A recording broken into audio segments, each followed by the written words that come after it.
Alors, le sujet dont je viens vous entretenir aujourd'hui est un sujet extrêmement pénible. Je n'ai pas fait ma spécialité, je ne le ferai jamais, de raconter des atrocités, donc je n'en raconte pas. Je me contente d'approcher le phénomène sur le plan à la fois historique et juridique. Et je vais vous choquer. Ce n'est pas la première fois que je parle de ces sujets devant un public catholique. On m'a un jour fait le reproche d'avoir employé des mots trop crus, alors je vais essayer de me retenir, mais je vous assure qu'il y a certaines choses, on est obligé d'appeler un chat et de dire les choses comme elles sont. Donc je vous demande par avance de m'en excuser et je vous assure que je ne prends aucun plaisir à raconter ces horreurs. Voilà, que cela soit dit. C'est véritablement une épreuve à chaque fois. C'est une épreuve à chaque fois. Alors, je viens vous parler d'un sujet que j'ai appelé les crimes institutionnels contre les enfants. D'hier à aujourd'hui, cette réalité, comme le père Joseph vous disait tout à l'heure, c'est une réalité sur laquelle je suis remontée jusqu'à 1750. Je sais qu'il y a des précédents. Je sais qu'il y a eu, peu après la mort de Jeanne d'Arc, un procès retentissant qui a été le procès de Gilles de Rais. Gilles de Rais ayant été un grand capitaine des armées de Jeanne d'Arc, qui est mort sur le bûcher pour avoir violé et assassiné des centaines d'enfants que ces sbires ramassaient dans les campagnes sur le chemin de l'école et dont il faisait ses proies. Voilà. Donc, je ne me suis pas penché spécialement sur le procès de Gilles de Rais. Je tiens quand même à vous signaler, et le cas échéant, je vous donnerai les références si ça vous intéresse, que le Sénat français, qui siège à Paris, a organisé en 1994 une parodie de procès en réhabilitation de Gilles de Rais. Savez-vous à quel titre Gilles de Rais était innocent? Savez-vous pourquoi? Parce que c'est l'Église qui l'a condamné. Avec des arguments comme ça, le Sénat a été mobilisé pour ça. Et j'ai toutes les preuves, j'ai à la fois les articles de presse, mais j'ai également un travail universitaire qui m'a été gentiment confié, enfin donné, et dans lequel on raconte que certains caciques de la Ve République se sont amusés à dire que Gilles de Rais était forcément innocent, puisque un évêque avait voulu sa condamnation. Et je vous assure que la réalité des crimes de Gilles de Rais est absolument incontestable. Vous avez un historien décédé maintenant, Jacques Hers, qui a fait toute l'étude et qui dit arrêtez de dire n'importe quoi sur Gilles de Rais, c'était un pédocriminel abominable. Mais je ne suis pas remontée jusqu'à là, je me suis contentée de commencer en 1750, puisque l'événement dont je vais vous parler est celui dont la découverte a justifié que je reprenne mes études d'histoire et que j'aille voir ce qu'il y avait derrière. Voilà. Donc j'avais 51 ans, c'était il y a bientôt 20 ans. Voilà. Qu'est-ce qui se passe en 1750 qui correspond à peu près au milieu du règne de Louis XV? Des milliers de parents se soulèvent à Paris où la police, on dit que c'est la police, mais les gens ne sont pas tout à fait sûrs, en tout cas des individus visiblement protégés par les autorités, enlèvent des enfants sur le chemin de l'école. Des enfants sont enlevés, mis dans des carrosses et happés et disparaissent. Ils disparaissent dans les prisons. La rumeur commence en septembre 1749. Des parents hurlent, enfin, on entend il y a des débuts d'émeutes, enfin des gens qui poussent des cris, on a enlevé mon fils, on a enlevé ma fille. Et les mémorialistes de l'époque, dont on se sert beaucoup quand on fait de l'histoire, commencent à dire une fausse rumeur, un faux bruit circule qu'on enlève des enfants. N'importe quoi. Les gens sont bêtes au point qu'ils croient qu'on enlève leurs enfants. Je ne sais pas si vous imaginez comme les Français étaient bêtes à cette époque-là. Et la chose a tellement plu, cette version des choses a tellement plu que pendant des années, pour ne pas dire pendant un siècle ou deux, chaque fois que cet épisode a été relaté, c'était pour dire les gens croyaient qu'on enlevait leurs enfants. Une rumeur faite de faux bruits dit que les gens ont cru qu'on enlevait les enfants. J'aime autant vous dire que les historiens qui ont mis le nez dans le dossier, et j'en fais partie, moi je suis arrivé après une longue liste, je vous assure que c'est absolument incontestable, des gens payés par la police arpentaient les rues de Paris et happaient des enfants qu'ils mettaient dans des carrosses et qu'ils emmenaient dans des trous, dans des culs de basse-fosse où leurs parents avaient toutes les peines du monde à les tirer. Donc, une fois que la chose a été incontestable, que effectivement la police enlevait des enfants, enfin vous avez tellement de témoignages, vous savez, il y avait à Paris à l'époque des commissaires de police à qui était attribué un quartier de Paris, et les plaintes pour enlèvement d'enfants tombait dans les commissariats. Les commissariats, ils ont des archives, il n'y a qu'à les regarder dedans et on voit qu'il y avait une réalité absolument incontestable. Donc une fois qu'on a fini de nier qu'on enlevait des enfants, on a fait circuler ce qu'on appelait des faux bruits et des rumeurs idiotes. Par exemple, les gens disent qu'on enlève les enfants parce qu'un prince lépreux a besoin de sang frais de jeunes enfants et il se fait couler des bains de sang, etc. Bon, alors qui c'est qui va croire à des âneries pareilles en plein Paris en 1750? En admettant que de telles abominations puissent éventuellement avoir lieu, c'est pas des choses qui se racontent dans la rue. Il est bien évident que ce sont des fausses pistes qu'on lâche pour ridiculiser les parents qui se plaignent. On dit... Alors on dit que là on a accusé plus ou moins à mots couverts plusieurs personnes de ces exactions et rapidement la chose ne tient tellement pas debout qu'on évacue l'explication en même temps que le fait. C'est-à-dire que non, on n'enlève pas des enfants. Et finalement, les émeutes vont se faire de plus en plus violentes et vont pousser le pouvoir à réagir. Au bout d'un moment, il y a mort d'homme. C'est-à-dire qu'il va y avoir des émeutes tellement violentes que vous avez des enleveurs d'enfants qui vont être massacrés par la foule. Massacré. Et alors la dernière émeute, c'est le 22 mai 1750, en face de l'église Saint-Roch. Je ne sais pas si vous connaissez l'église Saint-Roch à Paris.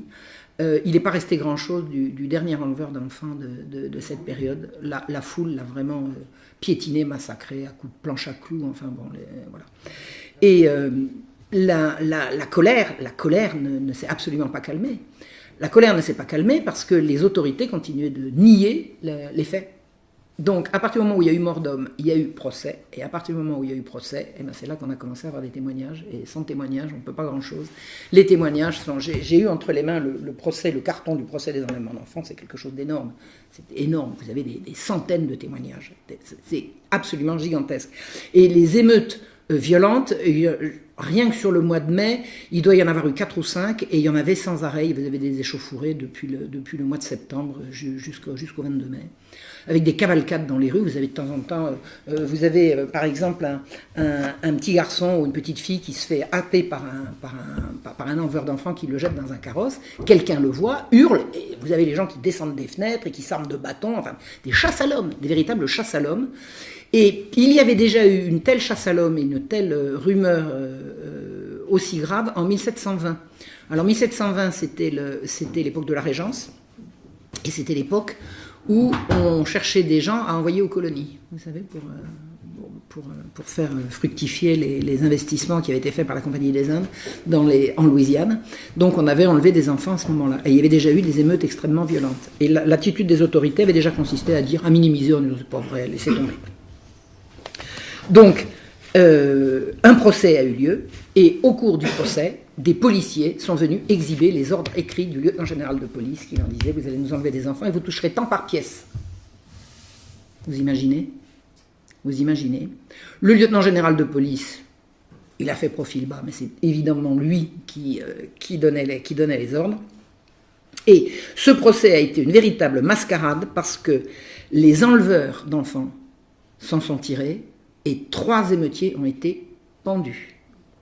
Alors, si vous vous demandez pourquoi le roi Louis XVI, petit-fils, le roi Louis XV, a perdu la tête le 21 janvier, jour anniversaire aujourd'hui, plusieurs dizaines d'années plus tard, je peux vous dire que le début du discrédit de la royauté, c'est ce moment-là.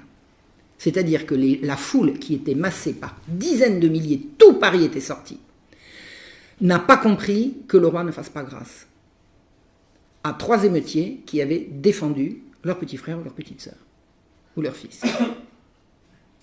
Alors, il y a une chose qu'on peut comprendre, c'est qu'à partir du moment où l'État veut conserver sa crédibilité, il ne peut pas... il y a eu mort d'homme, donc on est bien obligé de faire une sanction. Il pouvait prononcer une sanction sévère et faire jouer la grâce immédiatement. Et le roi n'a pas voulu. Et je ne m'explique pas pourquoi Louis XV, il n'a jamais accordé aucune grâce. Aucune. Et là, c'était vraiment le moment de la donner. Le discrédit qui est tombé sur le roi de France à ce moment-là est énorme. Énorme. Parce que personne ne pouvait concevoir qu'on ne se révolte pas si on vous enlève vos enfants. Alors, je vous rassure, les enfants ont été retrouvés, pour la plupart, pas tous, mais les enfants qui ont été enlevés à l'occasion de ces émeutes ont tous retrouvé leur foyer. Mais les depuis le début, enfin depuis la période de la Révolution française, pendant tout le 19e siècle jusqu'à la deuxième moitié du 20e siècle, chaque fois qu'on a évoqué ces affaires-là, ça a été pour minimiser les faits et porter le discrédit sur ces parents imbéciles qui s'imaginent qu'on enlève leurs enfants. Et je vous assure que des dizaines et des dizaines d'enfants ont été enlevés. Alors, j'ai retrouvé, alors c'est pas moi qui ai cherché, hein, j'ai suivi la trace de mes prédécesseurs, la trace de listes, j'ai retrouvé des listes d'enfants enlevés qui étaient mis dans des espèces de dépôts d'avant la prison, si vous voulez, où un inspecteur de police leur rendait visite et marquait « jolie figure, pas de parents » ou des choses comme ça. Attendez, ça ressemble à s'y méprendre à une inspection. À une inspection pour ce qu'on va faire des gosses. Quand on sait la réalité des trafics d'enfants, j'aime autant vous dire qu'un inspecteur de police qui va dans un dépôt où on a mis des enfants enlevés et qui note que celui-là a une belle figure, j'aime autant vous dire que ça n'a absolument rien à voir avec un rapport de police. C'est extrêmement choquant. Extrêmement choquant. On a accusé, bien sûr, alors le roi d'avoir donné l'ordre de ces enlèvements. C'est non. C'est non, c'est impensable. C'est impensable. Le roi a été outré qu'on l'accuse de ça. Il a été outré. Alors il faut savoir que le roi, s'il avait en principe énormément de pouvoir, il ne les avait pas tous, et notamment il avait en face de lui une magistrature absolument rétive à toute idée d'obéissance à l'autorité royale, et qui tenait ces choses-là, c'est les magistrats. Ce sont les magistrats. Donc le lieutenant général de police, qui s'appelait Nicolas René Berrier, lui dépendait directement de l'autorité du roi, mais il était absolument en cheville avec les magistrats, c'est une évidence. Et les ordres qu'il a donnés ne correspondent absolument pas à une injonction que lui aurait donnée le roi. Il est impensable d'imaginer. Et je l'ai cru au début, alors je vous en parle à mon aise, j'ai cru au début, quand j'ai commencé ma recherche, j'étais sûr que j'allais trouver que le roi avait donné des ordres comme ça. C'est non. Mais le roi, il a fait autre chose. Donc, que sont devenus ces enfants? Où étaient-ils pendant qu'ils ont été enlevés? J'ai cherché, j'ai rencontré un monsieur, alors c'est très intéressant l'aspect, tout ce qui vous mène à une recherche, parce que la recherche c'est une chose, mais les découvertes, ça vient de n'importe où.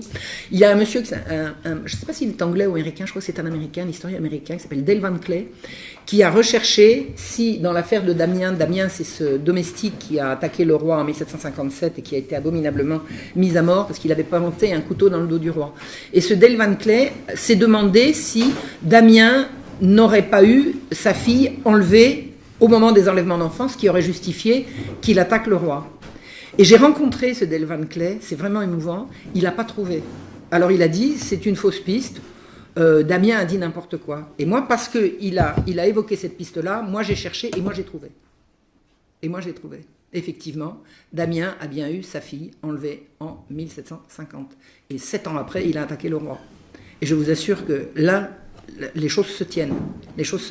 Ça n'est pas le roi qui a donné l'ordre qu'on enlève des enfants, mais Damien, qui était domestique du frère de la marquise de Pompadour, était à portée de savoir que le roi de France couchait avec des petites filles, des prépubères. Et la puberté à l'époque, contrairement à ce qu'on croit, c'était beaucoup plus tardif qu'aujourd'hui. Donc à l'époque, une fille de 15 ans était à peine pubère et le roi couchait avec des petites plus jeunes que ça. Et Damien a été à portée de le savoir, puisqu'il était domestique d'un des fournisseurs de la chair fraîche pour le roi, le frère de la marquise de Pompadour. Et Damien avait eu en 1750 sa fille enlevée à Paris par les archers. Ça, c'est ce qu'on découvre. Alors, quand j'ai rencontré Dale Van Clay, il était venu à une de mes conférences. Je crois que c'est lui. Il m'a dit, je crois que c'est lui. Enfin bon, il ne s'est pas complètement présenté comme ça, mais je crois vraiment avoir eu affaire à lui, un monsieur qui parlait l'anglais, qui connaissait le dossier sur le bout du doigt. Et il a cherché les enfants enlevés dans la prison du Châtelet. Il dit, c'est n'importe quoi, il n'y a pas d'enfants enlevés au prison du Châtelet. Donc il n'y a pas d'enfants enlevés. Sauf que les enfants enlevés, ils n'étaient pas au Châtelet, ils étaient à l'hôpital général. Et moi, je suis arrivé à l'hôpital général, j'ouvre les registres de l'hôpital général, ils étaient tous là.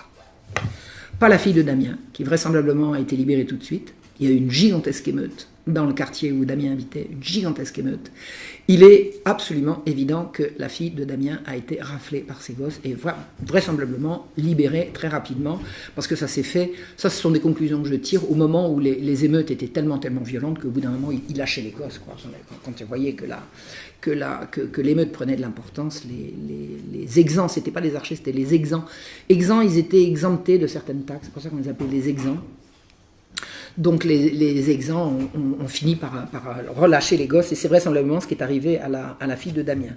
Et là, alors j'écris tout un bouquin, on m'a demandé d'en faire un roman, c'est un véritable gâchis, parce que j'avais toutes les preuves, enfin bon, je sais pas, si Dieu me prête vie, j'aurais peut-être le temps de le reprendre, mais pour l'instant je suis sur d'autres projets.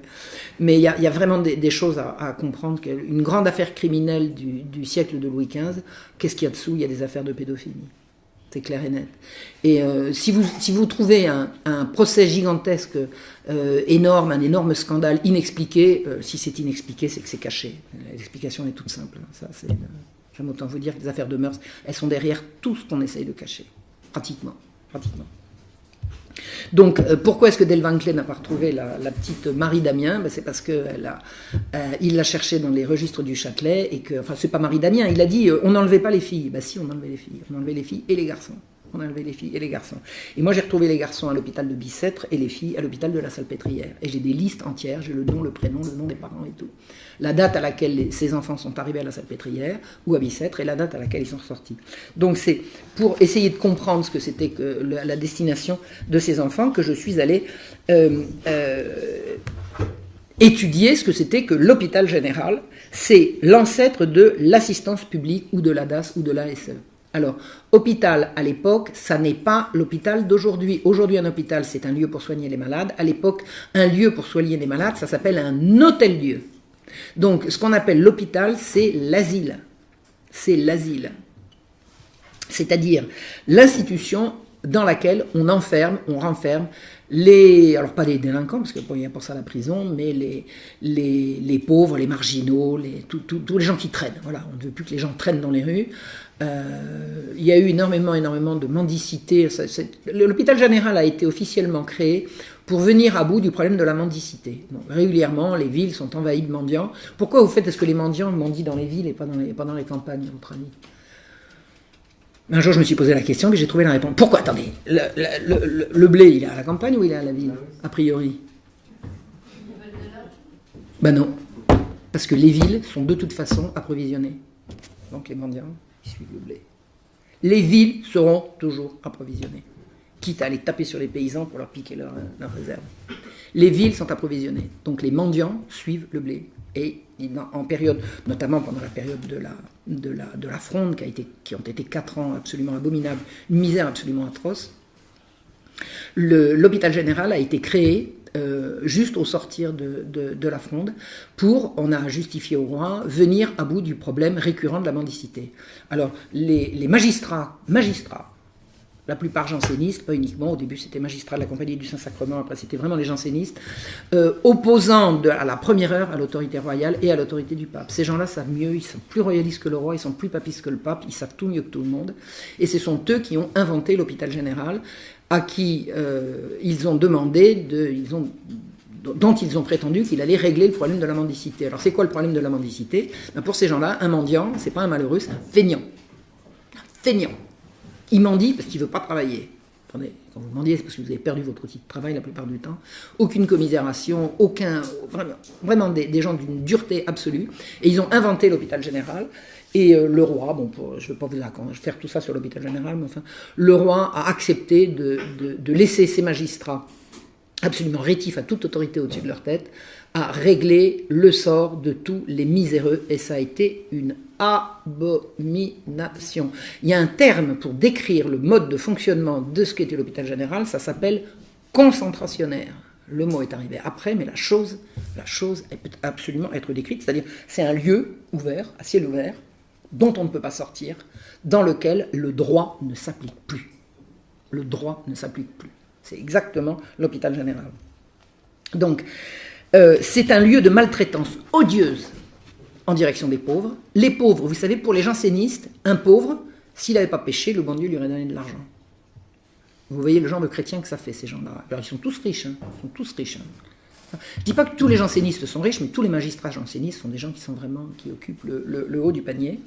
Ils ont une haine de tout ce qui est faible, c'est absolument effrayant. Effrayant. Donc l'hôpital général dans lequel personne ne peut aller regarder ce qui se passe, tenu par des magistrats qui font rafler dans les rues tous les gens qui sont en situation de précarité. Et ils sont à l'hôpital général pour travailler. Et les donneurs d'ordre qui vont leur fournir du travail, par exemple des trucs à tricoter, ou ce sont les petits camarades, si vous voyez ce que je veux dire. C'est-à-dire que, bon. En plus, comme c'est une œuvre de charité, le roi accorde des exemptions d'impôts et de taxes sur tous les produits qui rentrent à l'hôpital général. Je ne vous dis pas le trafic de produits hors taxes qu'il y a. Enfin, vous imaginez. Le lieu de toutes les exactions, à la fois les exactions contre les pauvres qui sont maltraités, fouettés, enfin c'est une abomination. Il y avait régulièrement, alors je l'ai étudié sur la Salpêtrière, mais c'est vraisemblablement la même chose sur Bicêtre, mais vraisemblablement pour la Salpêtrière, j'en suis sûr, il y avait régulièrement dans Paris ce qu'on appelait la plainte de la Salpêtrière, c'est-à-dire un hurlement de révolte de toutes les prisonnières ensemble qui hurlaient au milieu de la nuit et ça réveillait les Parisiens. C'est abominable. C'était tenu de main de maître par les magistrats du Parlement de Paris, des officières qu'on appelait les sœurs machin ou sœurs trucs qui n'étaient absolument pas religieuses, c'était des laïcs, c'était des orgies, je ne vous raconte pas. Toutes les officières, elles avaient au moins un amant parmi les prêtres de l'institution et un autre parmi les magistrats du Parlement de Paris. C'était, et alors, à coups de fouet, à coups de absolument affreux, affreux, affreux. Lieu de corruption, de scandale, de prévarication et de vice. Et ça, le roi Louis XIV avait signé l'édit de fondation de l'hôpital général, il n'y avait plus moyen d'y mettre de l'ordre. Là est concentrée la résistance à l'autorité par des notables absolument pourris, odieux, menteurs et tout-puissants, parce que ce sont eux qui disent la loi. C'est le roi qui fait la loi, mais eux, ils la disent. Ils disent le droit. C'est-à-dire qu'ils peuvent vous arrêter et faire de vous ce qu'ils veulent. Conclusion. La plupart des enfants que j'ai trouvés dans les registres de l'hôpital général, ils ont été rendus à leurs parents. Alors, sauf quelques-uns qui ne l'ont pas été, je ne sais pas ce qu'ils sont devenus, mais j'ai suivi la trace d'enfants qui n'ont pas été rendus à leur mère, et quelques années après, ils ont disparu. La question se pose de savoir ce qu'ils sont devenus. Aucune enquête n'a jamais été faite sur le sujet. Et je le sais parce que comme j'ai passé toute mon année universitaire de DEA, tous les mercredis, toute la journée, aux archives de l'assistance publique, j'aime autant vous dire que tout ce qui a été écrit sur le sujet m'est passé entre les mains. Donc personne n'a fait cette recherche. Sauf moi, mais il faut bien quelqu'un qui commence. Et j'ai établi, pendant cette recherche, une liste de milliers d'enfants qui, alors non pas enlevés dans les rues, enfants entrés dans l'institution en tant qu'enfants pauvres, qui sont sortis, alors ils rentraient soit parce qu'ils étaient orphelins, soit parce qu'ils étaient abandonnés, soit parce qu'ils entraient avec leur maman, au bras de maman ou dans les bras de maman. Et ils ressortent seuls, par milliers, des centaines et des centaines, à la file, et au fil des années, des milliers et des milliers. Que sont devenus ces enfants ? Que sont devenus ces enfants ? L'hôpital général qui est là pour régler le problème de la mendicité est un gouffre dans lequel les enfants pauvres entrent, ils sont censés y rester, grandir, apprendre un métier et ensuite retourner à la vie. Ils entrent, ils restent quelques mois, ils ressortent et ils disparaissent. Et certains réapparaissent et redisparaissent et réapparaissent et redisparaissent. Qui vient se servir d'enfants ? Pourquoi faire ? Qu'est-ce qu'on fait de ces gosses ? Personne n'a le droit de regarder ce qui se passe à l'hôpital général, à part les magistrats jansénistes du Parlement de Paris. Et leurs affidés. En fait, l'hôpital général était le lieu d'un gigantesque trafic d'enfants pauvres. Et je n'ai regardé que la Salpêtrière. Non, j'ai regardé également la Pitié. La Salpêtrière, c'était les petites filles à partir de 6 ans. Bicêtre, c'était les garçons à partir de 6 ans. Non, les femmes. La Salpêtrière, c'était les femmes et les enfants et les petites filles de 0 à l'âge d'adulte. Mais les petits garçons, ils étaient séparés en deux. Vous avez les petits garçons à partir de 12 ans qui étaient à Bicêtre, et de 5 à 12, ils étaient à la Pitié. Donc il y avait un truc spécial pour les petits garçons. Et là, j'ai regardé les registres, c'est pareil, ça disparaît, en veux-tu, en voilà. Ils rentrent, ils sortent. Un enfant qui sort de l'hôpital général, il a forcément une destination. Soit il va à l'Hôtel-Dieu parce qu'il est malade, soit il y a son papa qui est réapparu et qui le récupère, soit il va être adopté, ce qui n'existe jamais. Ça, c'est une vue de l'esprit, hein. L'adoption, ça n'existait pas à l'époque. Mais il y a eu quelques cas. Soit il part en apprentissage. Mais celui qui ne va pas à l'hôpital, qui est pas repris par ses parents, qui ne va pas en apprentissage, il va où? Et il n'y a plus d'autres institutions. L'hôpital général a absorbé tout ce qui concerne les enfants perdus. C'est l'œuvre à l'origine du grand Saint-Vincent de Paul. Et quand Saint-Vincent de Paul, quand les gens qui ont fondé l'hôpital général sont allés le voir en disant « Monsieur Vincent, nous allons créer un hôpital, est-ce que vous nous confieriez vos enfants ?» Il a dit « Moi vivant, vous n'aurez pas mes enfants. » Et ils les ont eus le lendemain de sa mort. Ils ont mis la main sur l'œuvre magnifique de Saint-Vincent de Paul. Et les magistrats du Parlement de Paris, quand Saint-Vincent de Paul a été canonisé au XVIIIe siècle, ont refusé d'enregistrer la bulle de canonisation pour lui apprendre. C'est des gens rancuniers. Hein. Donc ça vous laisse vous imaginez l'horreur, les horreurs qu'il peut y avoir derrière. Donc, le soupçon de trafic sexuel sur ces enfants est énorme. On n'a évidemment pas de preuves. Mais il faut savoir que cette période-là, c'est ce qu'on appelle la période des Lumières. Hein. L'encyclopédie, c'est la fin des années 40, ça commence à la fin des années 40. Vous avez tout un tas il y a ça à tous les siècles, hein, c'est pas les Lumières qui ont inventé ça, mais enfin disons que le mouvement bat son plein de revendiquer une morale libertaire. Enfin, on disait pas libertaire à l'époque, on disait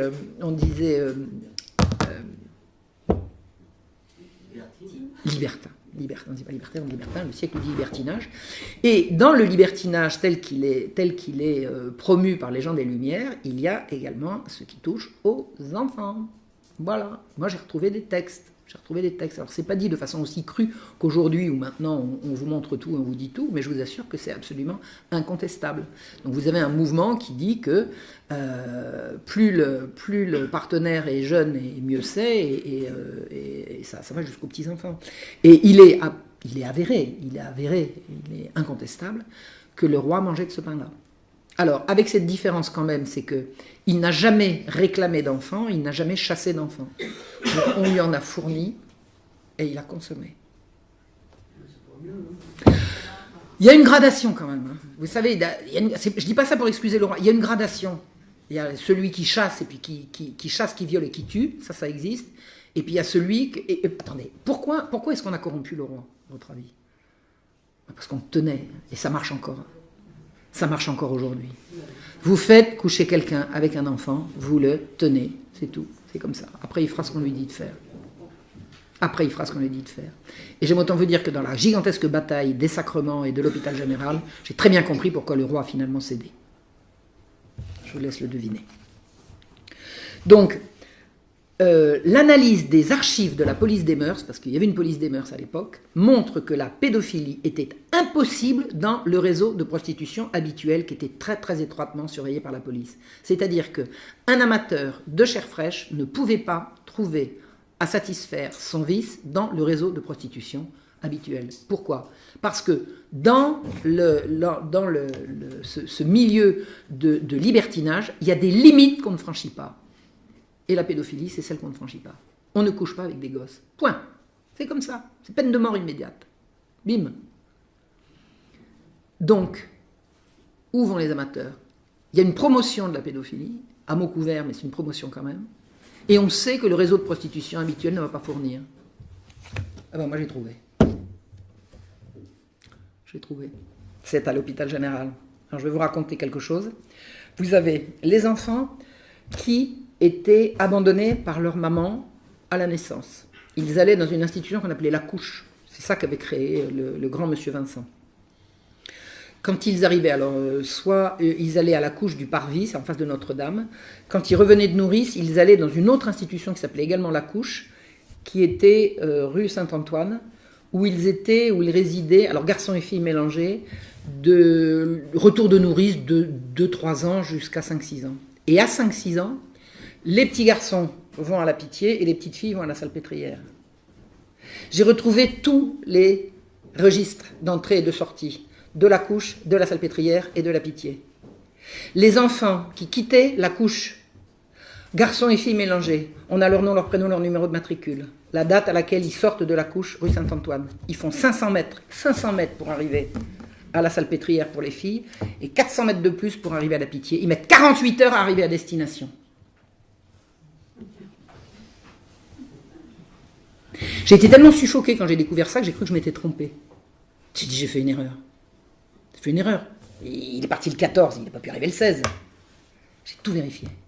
Il mettait entre 24 et 48 heures à arriver à destination, à votre avis. Il y a autre chose à comprendre? L'hôpital général est la seule explication plausible. Et on a retrouvé plein de trucs. Enfin, il y a une fille qui s'appelait Marie-Toussine Leblanc, qui était une beauté, paraît-il, absolument renversante. Elle est rentrée. Alors, Marie-Toussine, quand vous voyez ce mot une fois, vous vous en souvenez, hein, Marie-Toussine, c'est rigolo, elle a dû naître le jour de la Toussaint, donc ses parents l'appelaient Marie-Toussine. Et j'ai vu son nom dans les registres de la Salpêtrière. C'est un nom qu'on retient. Bon. Et un jour, j'ai appris qu'il y avait eu un scandale, que Marie-Toussine Leblanc, elle était accusée de se prostituer, etc., etc. Et il y a eu tout un procès, et je me suis amusée à regarder les attendus de ce procès. Et Marie-Toussine Leblanc, elle a été accusée. Elle est accusée par son père de se donner au premier venu. Elle a été accusée par des voisins soudoyés par qui il fallait pas, que en fait les parents étaient d'accord et que enfin bon, ça a été un embrouillamini. Et Marie-Toussine Leblanc, elle est rentrée à la Salpêtrière, elle avait 13 ans. Et on la retrouve au bordel en sortant.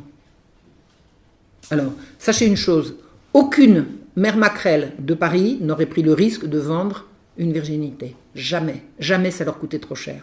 Eh bien, qu'à cela ne tienne, on l'envoie à l'hôpital général. Et ensuite, elle peut rentrer au bordel. Donc, trafic de prostituées, trafic d'enfants. La recherche n'a jamais été faite sur ce qui se passe à l'hôpital général, à part ce que j'ai fait en écrivant la Marche rouge. Alors, la Marche rouge, c'est moi qui ai inventé ça. Hein. Vous savez qu'en 1996, quand il y a eu l'affaire Dutroux, Marc Dutroux, vous avez eu en Belgique ce qu'on a appelé une marche blanche avec des gens. Et moi j'ai appelé ça la marche rouge parce que c'était sanglant. C'était sanglant. Et les dernières émeutes de mai 1750, les manifestants avaient attrapé les nippes ensanglantés du gars qu'ils avaient... et ils se baladaient comme ça dans les rues. Ça évoque quelque chose. Hein, si vous voyez ce que je veux dire. Donc, la recherche n'a jamais été faite sur ce qui se passait à la Salpêtrière, sauf que j'ai fait cette recherche et que maintenant c'est ouvert. À la Révolution, tout le soin des pauvres et tout ce qui concerne l'hôpital général est tombé entre les mains des francs-maçons. Voilà, c'est passé des jansénistes aux francs-maçons. Et ça y est, encore. Ça n'a pas bougé depuis. Ça n'a pas bougé depuis. Et on est en droit... Pardon ? Il y a les mondialistes aussi maintenant. C'est les mêmes. C'est pareil. C'est pareil. Donc, le soin des pauvres est passé d'une société secrète à une autre société secrète. Alors moi, je connais un franc-maçon qui me dit « Mais pas secret, on est discret. » J'ai dit voilà, « Société discrète. » Enfin bref, on n'a pas le droit d'aller regarder. Ce qui fait que jamais les horreurs qui se passaient à l'intérieur n'ont été dénoncées. Donc si ça n'a jamais été dénoncé, pourquoi est-ce que ça serait arrêté, à votre avis? Donc les services sociaux, depuis au moins 1650, parce qu'en 1657, c'est la création de l'hôpital général, 1750, c'est un siècle après les émeutes, depuis 1656, les services sociaux français sont entre les mains de gens qui fonctionnent par cooptation, secret, et qui font ce qu'on ne peut pas savoir, ce qu'on peut soupçonner, avec les enfants qui leur sont confiés. Alors, bon, ça se sait de plus en plus, hein, que des enfants disparaissent, qu'on enlève des enfants à leurs parents, enfin bon, je vais vous en parler plus avant. Alors, quelques mots, alors je vais arrêter sur l'aspect historique de la chose, hein, je vous ai résumé, oui. Est-ce qu'on a des témoignages d'enfants qui sont passés par ces... Dans les témoignages, oui, les enfants racontent, oui, les enfants racontent, oui. Donc ils ne dévoilent pas la chose. Ah mais attendez, dans la Marche rouge, les enfants, il n'y a pas eu le temps de les violer. Attendez, les enfants enlevés, ils ont été récupérés. Les témoignages d'enfants sur ce qui se passe à l'hôpital général, rien, c'est le tabou intégrale. On ne sait pas ce que sont devenus ces enfants. Tous les enfants qui sont rentrés à l'hôpital général, qui en ressortis, sont disparus. Disparus. Ils sont sortis des registres. Donc on ne sait pas ce qu'ils sont devenus. On sait que des enfants rentrent, sortent et disparaissent, et que parallèlement, une caste qui refuse d'obéir à qui que ce soit fraye avec des gens qui glorifient le libertinage le plus... Enfin, le libertinage, c'est le crime. Hein. Le libertinage, c'est en principe entre adultes consentants, et là, c'est plus du tout entre adultes consentants. Vous avez un auteur qui s'appelait le Marquis d'Argence, qui a écrit, si vous voulez chercher ça sur Internet, le Marquis d'Argence a écrit une horreur qui s'appelle Thérèse philosophe. Et dans Thérèse philosophe, c'est l'homme de bien, on dit aujourd'hui un intellectuel, mais enfin l'homme de lettres, l'homme inspiré, l'homme au-dessus du panier, doit absolument, s'il veut rester un homme de bien, satisfaire ses pulsions avec ce qu'il trouve. Voilà. Alors, je vais laisser là pour le moment l'aspect historique des choses, enfin pas pour le moment, je vais laisser là l'aspect historique des choses, et nous allons faire un bond dans notre siècle abominable. Et je voudrais vous parler d'un monstre absolument abominable qui s'appelle les droits de l'enfant. J'ai eu au téléphone un bon catholique, il y a pas plus tard qu'il y a 2 jours, qui m'a dit « Marion, il faudrait venir parler chez nous, on voudrait défendre les droits de l'enfant. » Je lui ai dit « Pas sans moi. Les droits de l'enfant, c'est une abomination. » Je vais vous expliquer ce que c'est que les droits de l'enfant. Alors, a priori, si on entend dire « droits de l'enfant », on dit « c'est bien ». Les droits de l'enfant, ça sonne joli. On parle du droit des parents, auxquels on rappelle qu'ils ont surtout des devoirs, mais... à partir du droit des parents, on arrive au droit de l'enfant. Les enfants ont des droits, il faut respecter ces droits. Et savez-vous ce qui s'est fait il y a 1 an ou 2 maintenant, au nom des droits de l'enfant? Eh bien, on vient d'interdire la fessée. L'enfant a le droit de ne pas recevoir de fessée. Ça fait partie. Alors, qui est pour l'interdiction de la fessée? Qui est pour l'interdiction de la fessée? La loi anti-fessée a le soutien de Marlène Schiappa et Madame Agnès Buzyn. Hein, on en a entendu parler depuis. Cette loi anti-fessée a été largement défendue par le défenseur des droits, un certain Jacques Toubon, qui recommande l'inscription dans la loi de la prohibition des violences éducatives ordinaires. On ne dit pas on va interdire la fessée, on va interdire les violences éducatives ordinaires. Si on veut condamner la violence, on se fait bien voir. Les droits de l'enfant d'un côté, la violence ordinaire de l'autre, ça va passer. Et Jacques Toubon a dit « Le droit n'interdit toujours pas en France la fessée ». Il est temps que la France se mette franchement au goût du jour. Attendez, vous vous rendez compte, la France est un des derniers pays en Europe à ne pas encore avoir interdit la fessée.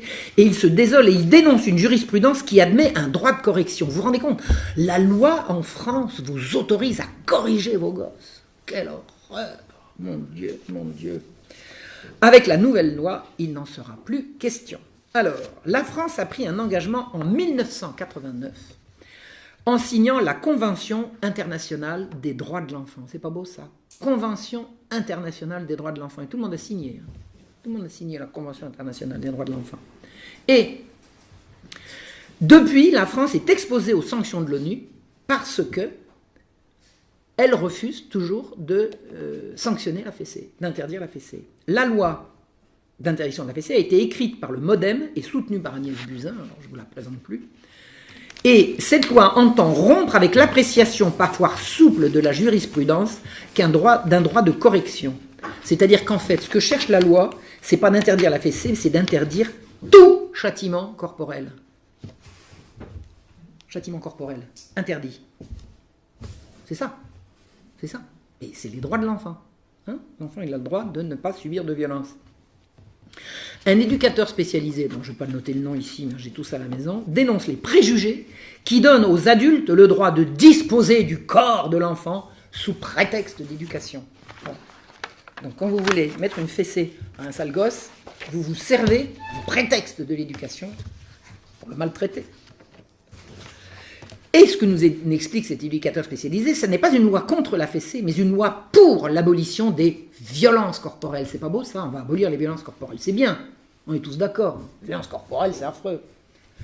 Il ne s'agit pas de criminaliser la fessée, non, mais de repenser l'intégrité physique et morale de l'enfant en affirmant son droit à voir son corps respecté.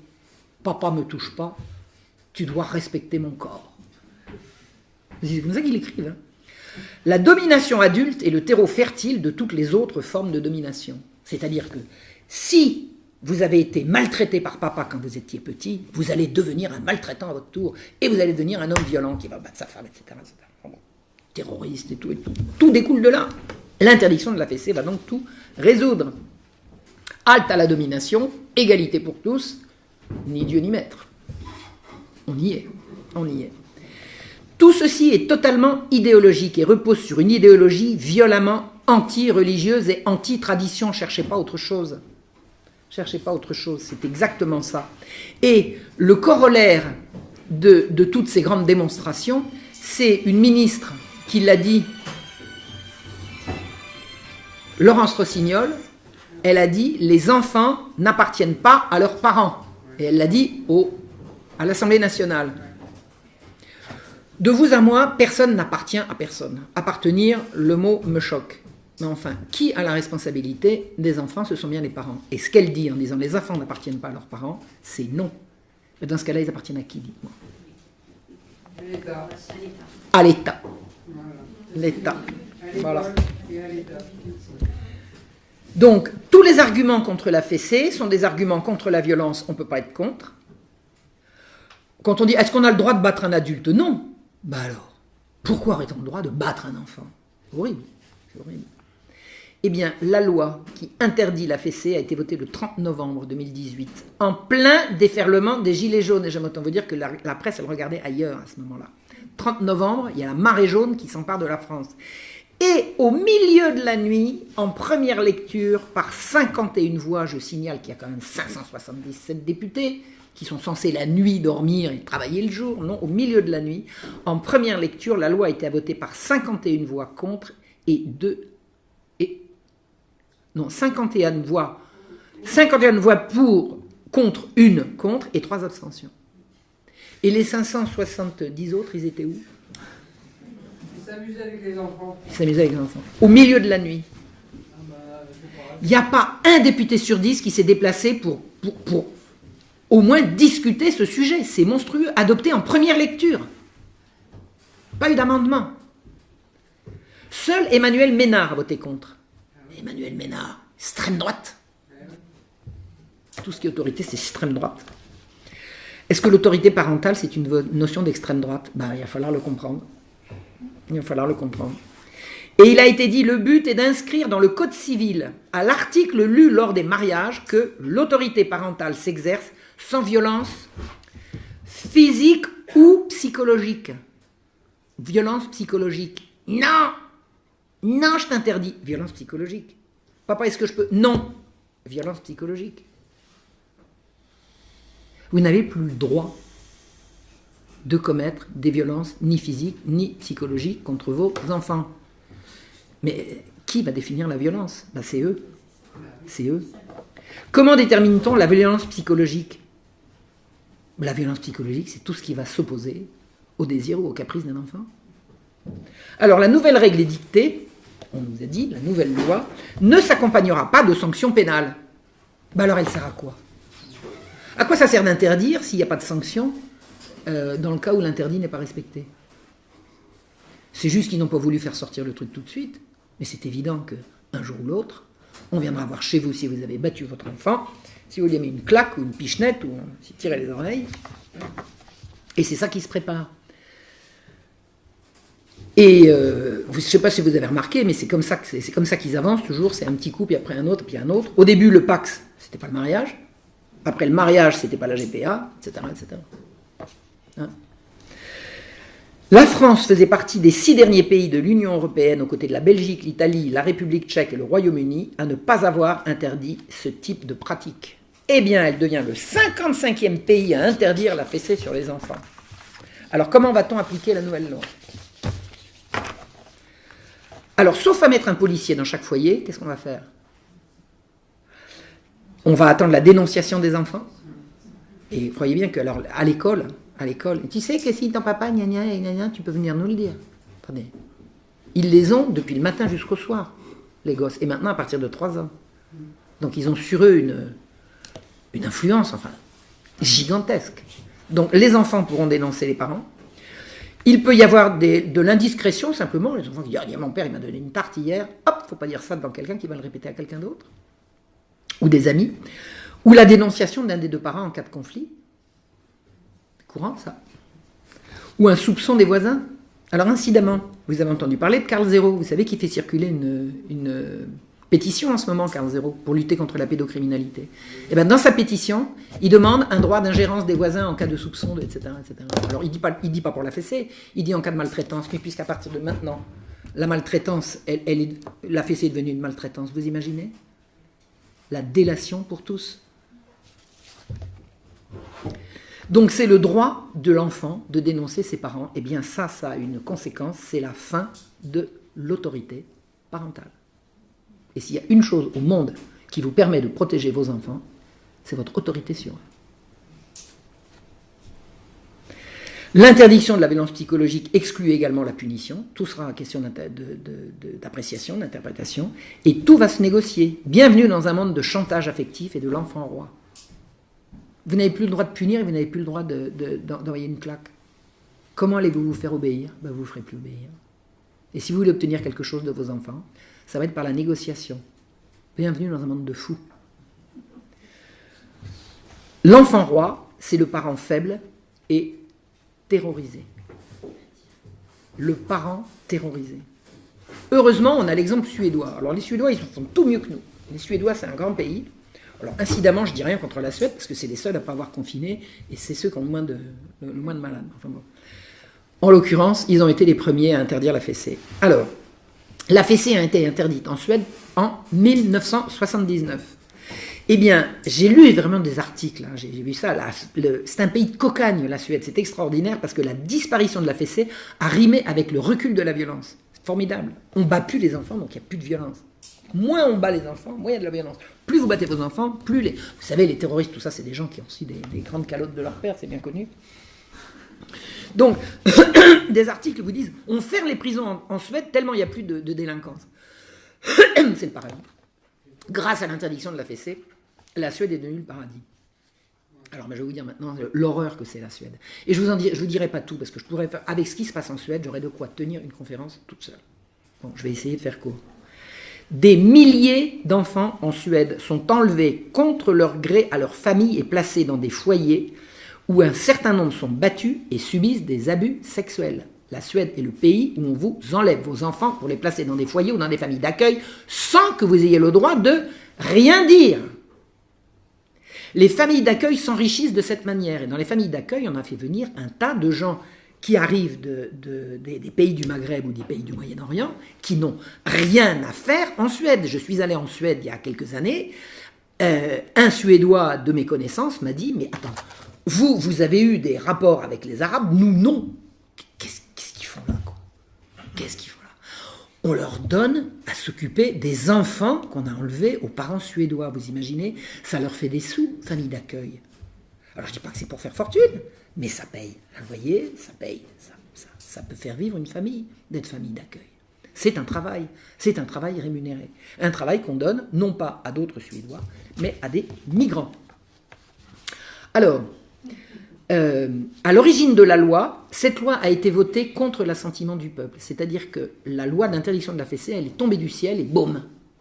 Il n'y a pas eu de débat, il n'y avait pas de demande de la population. C'est un truc qui est arrivé ex nihilo, enfin ex nihilo, nous on sait bien d'où ça vient, mais c'est une loi qui est arrivée, qui a été imposée aux Suédois sans que le débat ait lieu et sans qu'une demande de la population, une demande émane de la population. Et il y avait à l'origine très peu de maltraitance dans les familles. C'est-à-dire que la Suède n'était pas un pays exemplaire, contre-exemplaire pour des violences familiales. Au contraire. La Suède est un pays très tranquille. Il n'y avait pas de scandale régulier, encore un enfant maltraité. Non. Donc il n'y avait pas de demande pour l'interdiction de la fessée, il n'y avait pas de problème de maltraitance dans les familles, et brusquement on a interdit la fessée. C'est du dogmatisme pur. Il y a des gens qui ont dit que c'était bien et ont fait passer ça, et il faut quand même reconnaître que les lois sont faites par des gens qui ont le petit doigt sur la couture du pantalon. Ils ne doivent pas réfléchir beaucoup avant de voter les lois. Il va falloir un jour qu'on vienne à bout de ça. Je ne sais pas si vous l'avez remarqué, mais c'est quand même, ça va de mal en pis. Donc aujourd'hui, Les services sociaux imposent une dictature totalement arbitraire contre les familles. C'est une dictature. On enlève des enfants sur une broutille. Par exemple, si une famille semble rechigner à des standards imposés par l'État, ils sont en danger, s'ils l'expriment, qu'on vienne chercher leurs enfants chez eux. Et ils ne se privent pas de le faire. Les parents à qui on a enlevé leurs enfants ont le droit de prendre un avocat, mais pas de le choisir. On leur impose un avocat sur une liste. Chaque année, entre 15 et 20 000 enfants résidant en Suède sont enlevés à leurs parents naturels pour être confiés à des institutions ou à des familles d'accueil. 15, 20 000, vous voyez le petit pays, c'est la Suède. C'est la délation organisée par l'école et l'infirmière ou des intervenants extérieurs viennent faire parler les gosses pour leur bien. Venez les enfants, venez, venez, il y a une dame qui va venir, elle va vous parler. Alors on fait venir les enfants, on les met autour d'une table, chacun sa petite chaise, un petit... Alors, qu'est-ce qui s'est passé hier soir? On les fait parler de ce qui se passe à la maison. Une petite fille, j'ai vu le cas rapporté, dans la cour de récréation. Maman, hier, elle m'a dit, si je continuais, elle allait mettre une claque. Et bien la petite fille, elle a couché le soir même dans un foyer. Et l'histoire ne dit pas si elle a revu ses parents. La chose a été entendue par la surveillante de la classe, qui l'a dit à la directrice, qui est allée chercher la police, qui est allée chercher les services sociaux. Et là, la gosse, elle a pu coucher chez elle. Et on envoie les services sociaux dans les écoles faire parler les parents. Vous imaginez la dictature que c'est la Suède? C'est ça qu'on nous prépare. C'est ça qu'on nous prépare. Ah, ben ça, et puis c'est tout, comme dirait l'autre, oui, c'est un peu plus compliqué que ça. Et vous savez ce qu'il en est du recul de la violence? Parce que vous savez, maintenant qu'on n'a plus le droit de donner un fessé, il y a un recul de la violence. C'est exactement l'inverse. Vous savez pourquoi les prisons sont vides? C'est parce qu'on ne veut plus les remplir. De toute façon, ça déborde. Ça déborde. Les violences explosent partout en Suède dans des proportions qu'on ne connaissait pas.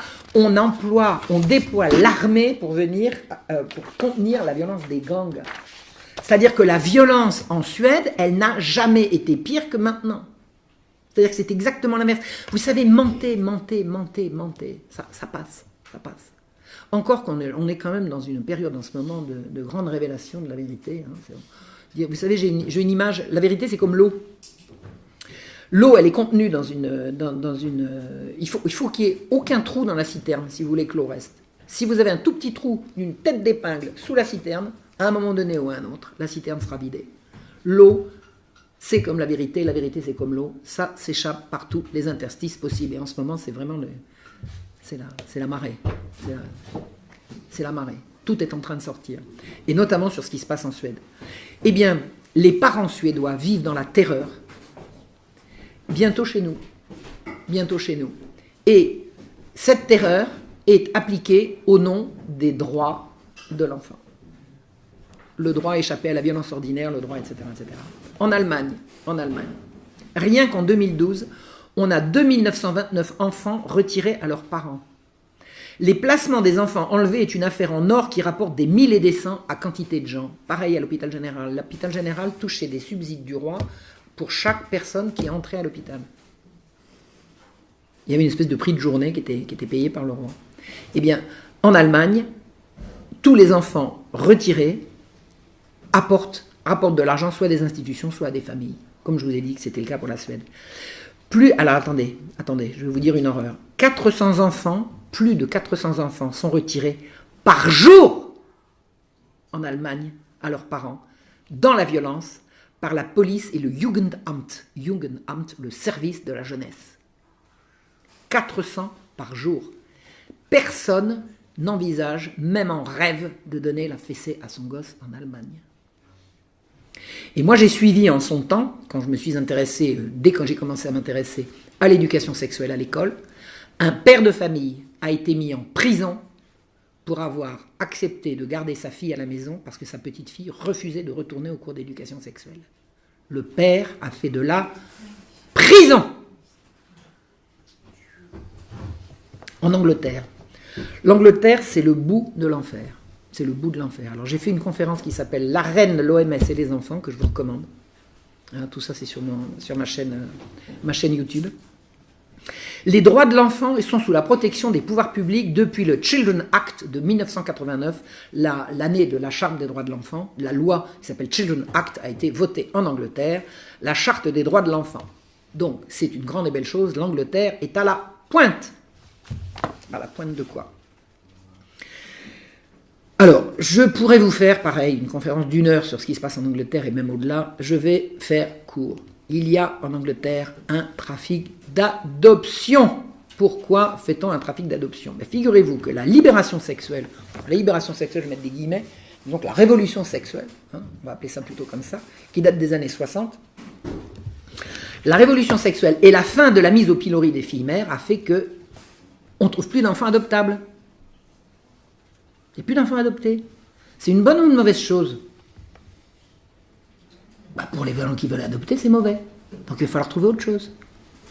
Vous me suivez? La psychiatrie est venue au secours des personnes en mal d'enfants. Figurez-vous qu'il y a un psychiatre, son nom m'échappe, je ne l'ai pas noté, un psychiatre. Non, sinon je vais vous en parler plus loin.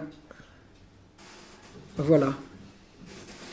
Un certain... Non, alors, attendez, excusez-moi, je reviens en arrière. La psychiatrie est venue au secours des personnes en mal d'enfants et des psys déclarent de plus en plus de parents inaptes à élever leurs enfants.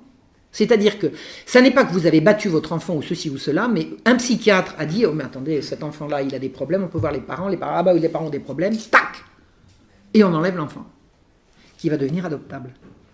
Un expert, un certain Roy Meadow, a découvert, et moi j'avais vu en son temps une émission à la télévision là-dessus, une épouvantable maladie qui s'appelle le syndrome de Munchausen par procuration.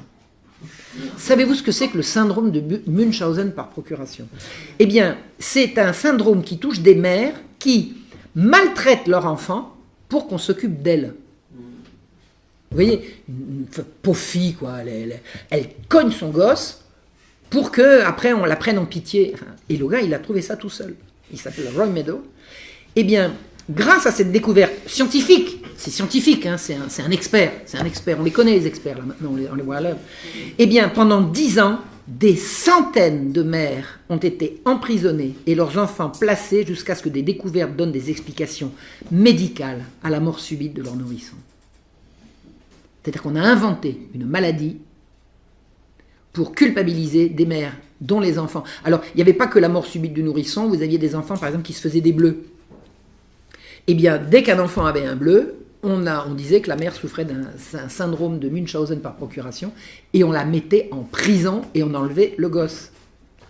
Depuis Tony Blair, la protection de l'enfance est devenue un secteur économique florissant avec prime de rendement selon le nombre d'enfants placés. C'est du business. L'adoption, c'est du business. Et c'est un pactole avec la misère montante. Vous imaginez? Si vous n'avez pas les moyens d'élever vos enfants et qu'on vient vous les enlever, plus il y a de pauvres, plus il y a d'enfants, plus il y a d'enfants, plus il y a d'adoptants, plus il y a d'adoptions, plus le business marche. Parce que ça se paye tout ça. Ne croyez pas que ça se fasse gratuitement. Des agences d'adoption et de familles d'accueil poussent comme des champignons. Vous voulez adopter? Poussez la porte. Entrez, c'est ici. Vous voulez une fille ou un garçon? Vous êtes en couple? Vous êtes célibataire? Ne vous inquiétez pas. Vous êtes gay? Lesbienne? Bi? Trans? Pas de problème. On veut juste le savoir. Aucun souci. Attendez, vous signez là, on va retrouver quelque chose. 2 hommes, 2 femmes. Pas de problème. Vous fumez pas, hein? Ah non. Ah non. Pas de fumeur. C'est non.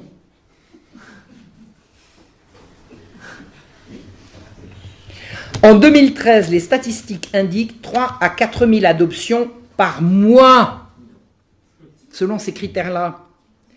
Et la majorité ont lieu avec, alors là, écoutez bien, dispense du consentement parental. C'est-à-dire, ce sont des enfants enlevés à leurs parents.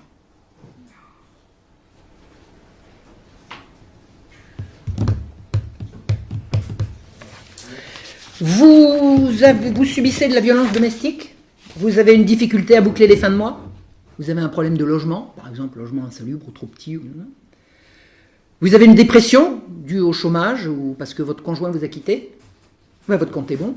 Vous ne pouvez plus apporter à vos enfants le confort auquel ils ont droit, les droits de l'enfant. Mais on va s'en occuper. On va s'en occuper. On va vous l'enlever. On va le placer ailleurs. Par exemple, on va le placer chez Tom et Eric. Ou bien chez Martine et Sandra. De toute façon, ça ne vous regarde plus. Ah ben vous savez, Tom et Eric, ils ont les moyens. Hein. Puis Martine et Sandra, elles sont gentilles. Hein. Vous n'avez plus rien à dire. Votre enfant n'est plus à vous. C'est terminé. C'est terminé. Pour aider les services sociaux, on fait appel à la délation des voisins, des médecins, des écoles, des membres de la famille ayant des comptes à régler. Vous avez remarqué que le ménage n'est pas fait chez la voisine? Ils ont hurlé hier soir. Les gosses, ils n'ont rien reçu à Noël. Il n'y avait pas un sou, il n'y avait pas un joujou. Vous avez vu les cernes qu'elle a, la maman, sous les yeux? Eh bien, votre compte est bon, l'enfant est maltraité. On va vous l'enlever, on va s'en occuper. La liste des maladies mentales qui vous valent le retrait de vos enfants en vue d'une adoption s'allonge. Parce que bien évidemment, si vous avez une maladie mentale, on vous retire vos enfants. Et vous savez quel est le dernier trouble mental qu'on a découvert pour enlever les enfants? Eh bien, c'est le refus de collaborer avec les services sociaux.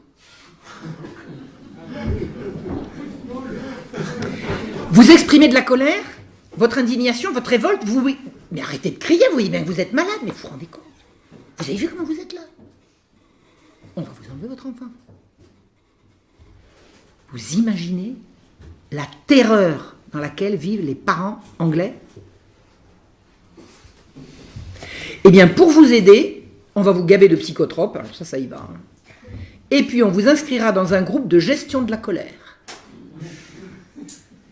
Avec un psy au milieu, ou une psy. Et alors, alors ça vous fait quoi, là? Oui, allez-y, racontez-nous. Ça ne vous rendra pas vos enfants. De plus en plus, à chaque grossesse déclarée dans un foyer pauvre, le retrait de l'enfant pour prévenir une maltraitance à venir se développe. C'est-à-dire qu'une femme pauvre, quand elle arrive à la clinique, elle n'est pas sûre de rentrer, elle n'est pas sûre de ressortir avec son bébé. Uniquement parce qu'elle est pauvre. Uniquement.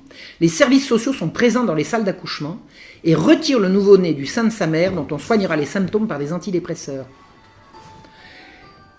Excusez-moi, j'ai des palpitations quand je raconte ça. La chose est devenue si courante que des jeunes Anglaises enceintes viennent accoucher en France. Alors il y a un documentaire qui s'appelle « Les enfants volés d'Angleterre » qui date de 2016. Vous pourrez voir ça. Alors, cette partie de la conférence, ça fait partie des choses que vous trouvez sur mon site, et en général, je donne les références. Hein, si vous voulez retrouver les films dont je parle, les téléfilms, tant qu'ils circulent encore, parce qu'on ne sait pas ce que ça va devenir. La liste des exactions des services sociaux anglais impliqués dans l'industrie de l'adoption pour tous est devenue insoutenable. Les familles sont brisées, les enfants sont détruits, coupés de leurs racines, envoyés dans des institutions qui les maltraitent et qui couvrent d'abominables trafics sexuels. Est-ce que vous avez entendu parler de ce trafic d'indo-pakistanais? Eh bien, ce sont les services sociaux qui ont couvert. Ils n'ont même pas été condamnés. Non. C'est monstrueux. C'est monstrueux. Et l'exploitation sexuelle des enfants, elle est derrière, vous avez compris. Il n'y a plus personne pour protéger ces enfants. Si vous vous posez la question où les pédocriminels trouvent-ils leurs victimes, ben vous avez... Je vous parle... Comprenez tout seul, vous n'avez pas besoin que je vous fasse un dessin. À l'heure actuelle, l'autorité parentale a perdu tout son sens en Angleterre. Au nom du droit de l'enfant, des associations peuvent recruter des adoptants par voie de publicité et lâcher dans des maternités des travailleurs sociaux sadiques qui fourniront la marchandise. Vous voulez adopter, venez voir l'agence machin, ils font des spots publicitaires, venez adopter. Au nom de la lutte contre le coronavirus, l'OMS a déclaré en 2020, c'est au mois d'août dernier, qu'il sera désormais licite de venir procéder à des enlèvements dans les familles pour des raisons sanitaires. Et c'est quand j'ai appris ça que j'ai fait cette vidéo.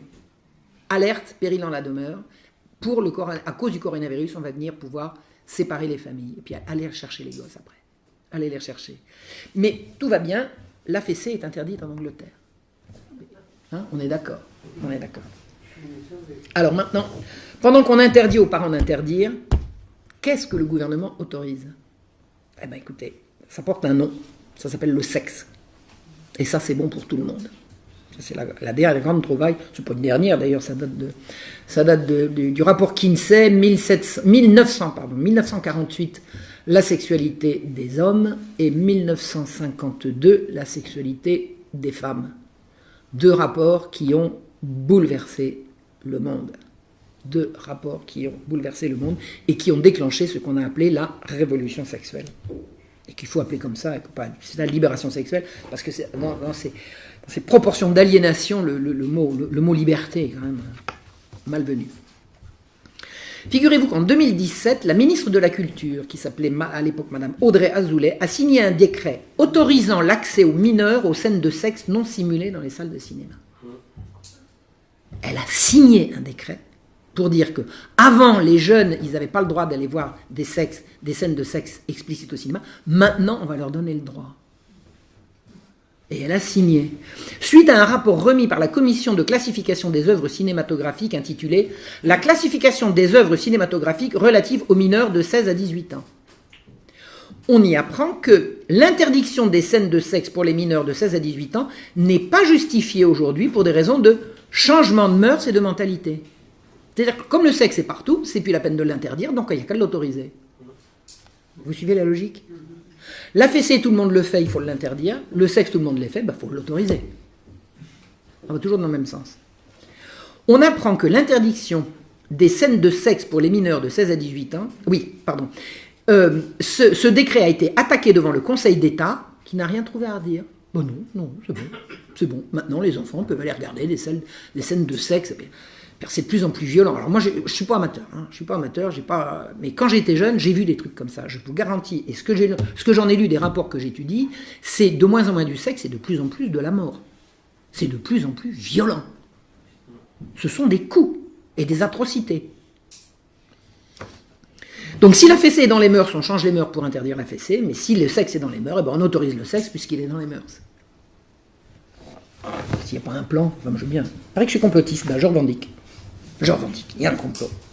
La même Audrey Azoulay a publié en 2018 une version nouvelle des préconisations de l'UNESCO en matière d'éducation à la sexualité. Pourquoi ne dit-on plus éducation sexuelle ?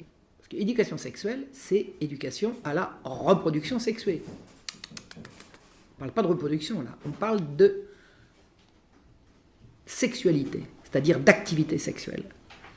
Et ce rapport définit l'agenda à l'horizon de 2030 en matière d'éducation, de santé, de bien-être et d'égalité des genres. Alors je ne sais pas si vous vous souvenez de la petite Valo Belkacem qui dit la théorie des genres, elle n'existe pas. Elle n'existe tellement pas qu'elle est dans tous les programmes de l'UNESCO, de l'OMS, etc., etc.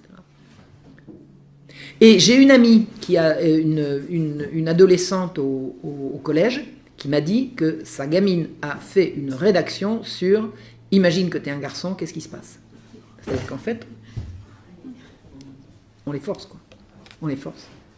Et moi, j'ai rencontré des parents qui m'ont dit, absolument affolés, ma fille est arrivée de l'école, elle m'a dit « Papa, je veux être un garçon. » Et j'ai dit « Mais chérie, c'est non. »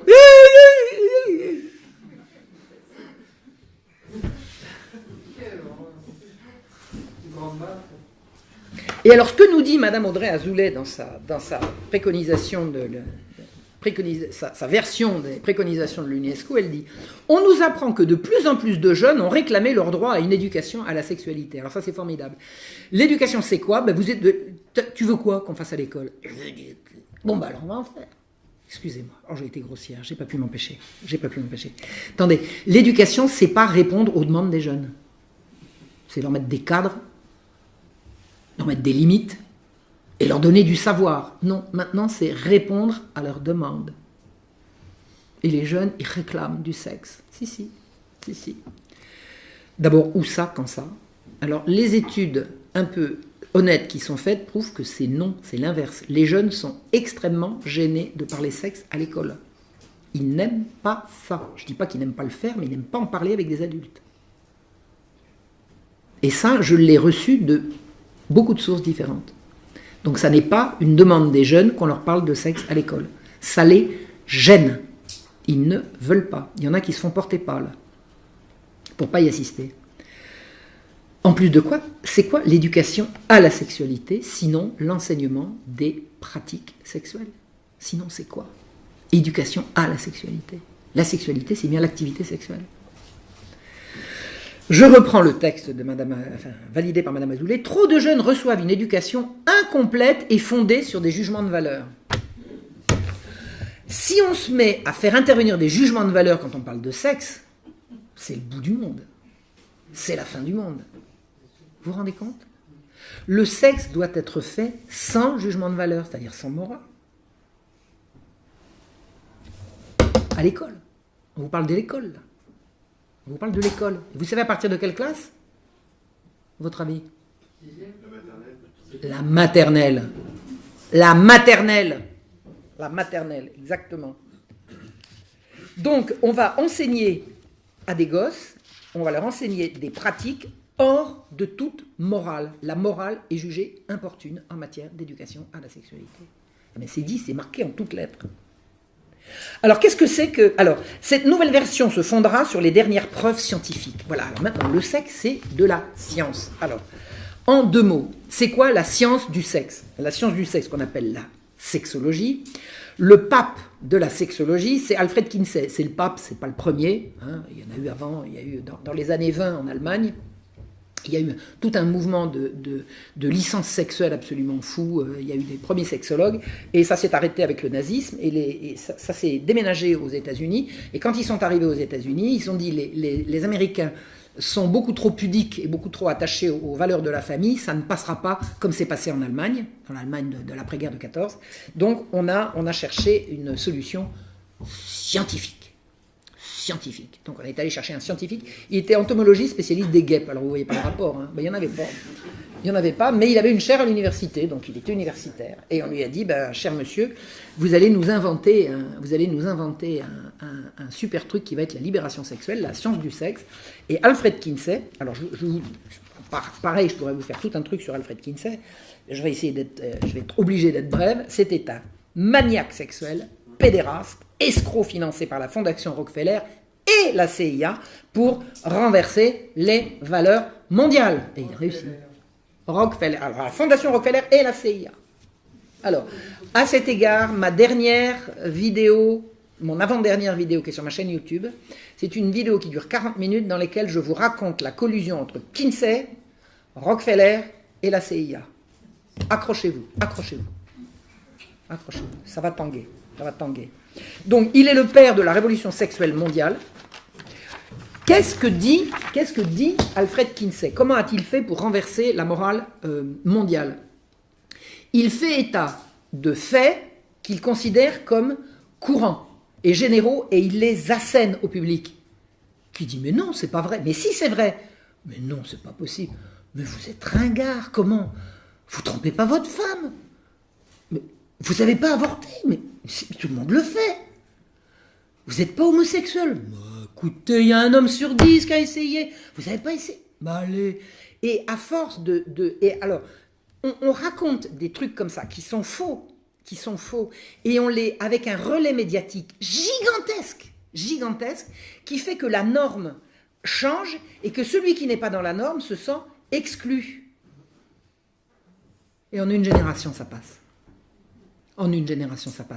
Judith Reisman, que je connais bien, hein, c'est elle qui a découvert tout ça, c'est une américaine merveilleuse, c'est elle qui a découvert toute l'escroquerie Kinsey. Elle dit que l'Amérique qu'elle a connue étant jeune était une Amérique pudique, heureuse, de famille unie, où les parents s'aimaient, les enfants respectaient elle garde un souvenir d'une Amérique saine. Et Kinsey est arrivé pour tout briser. À l'heure actuelle, c'est abominable. Et tout ça, ça a été fondé sur des mensonges. Pourquoi ? Parce que quand Kinsey dit, il a lâché des inspecteurs et des enquêteurs absolument partout, et il a dit, il interviewe les gens, il interviewe, et puis après il fait des statistiques, et puis après il fait des tableaux et tout. Et il dit, par exemple, 1 homme sur 10 a une expérience homosexuelle. Mais il est scientifique, il a une chaire à l'université de Bloomington, c'est pas n'importe qui. Vous savez qui il est allé interviewer ? Il a fait ses interviews pendant la guerre. Ils étaient où les hommes pendant la guerre ? Il n'y avait plus d'hommes, hein, ils étaient tous en Europe. Mais il est allé les chercher dans les prisons. Alors l'homosexualité dans les prisons, excusez-moi, mais c'est quand même pas la norme. Et pour expliquer que toutes les femmes, 3 femmes sur 4 trompaient leur mari, il est allé interviewer des prostituées. Ben oui, il y a des prostituées qui sont fidèles à leur macro et d'autres moins. Et c'est ça, attendez, quand Kinsey a sorti ses rapports, toute la presse mondiale a présenté ça comme des recherches scientifiques. Et il y a des gens qui sont allés chercher, ils ont reçu des menaces de mort, c'est effroyable. Il y a un complot gigantesque pour renverser les valeurs et faire passer le sexe pour tous, dans toutes les circonstances. Et on voit au bout du compte pour atteindre les enfants. Parce qu'au bout du compte, c'est ça la résultante. Et sachez que Kinsey est un monsieur dont un des rapports, c'est dans le rapport sur la sexualité des hommes, il prétend que les enfants ont des désirs et des activités sexuelles dès la naissance. Il dit ça en anglais, « Children are sexual from birth ». Les enfants sont sexuels, et pas sexués, parce que ça c'est dès le premier, hein, c'est avant la naissance, mais les enfants sont sexuels dès la naissance. Et Alfred Kinsey a fait tout un rapport pour expliquer que dès le berceau, les enfants sont susceptibles d'avoir des orgasmes.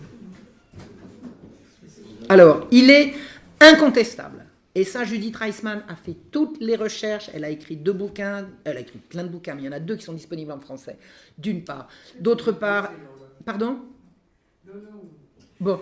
Judith Reisman a fait également récemment un texte d'une centaine de pages que j'ai mis en lien sur mon site et qui est relayé par le site Strategica. Avec les fonds de la Fondation Rockefeller et avec la couverture de la CIA, Kinsey a violé et torturé des milliers d'enfants pour ses statistiques. Et quand les enfants hurlaient, s'évanouissaient, faisaient des convulsions, il les marquait orgasme, orgasme, orgasme. Et c'est ça qui sert de justification à l'éducation sexuelle de l'UNESCO, de l'Organisation mondiale de la santé et de l'éducation nationale en France. Il n'y a pas d'autre source à la justification de l'éducation sexuelle à l'école que Kinsey qui dit les enfants sont sexuels dès la naissance. Et il l'a attesté en violant et en torturant. Pas lui-même, il a fait violer et torturer des centaines de gosses par un pédophile notoire qui s'appelait Rex King, qui l'a recruté. Tout ça, on le sait par Judith Reisman, que je salue.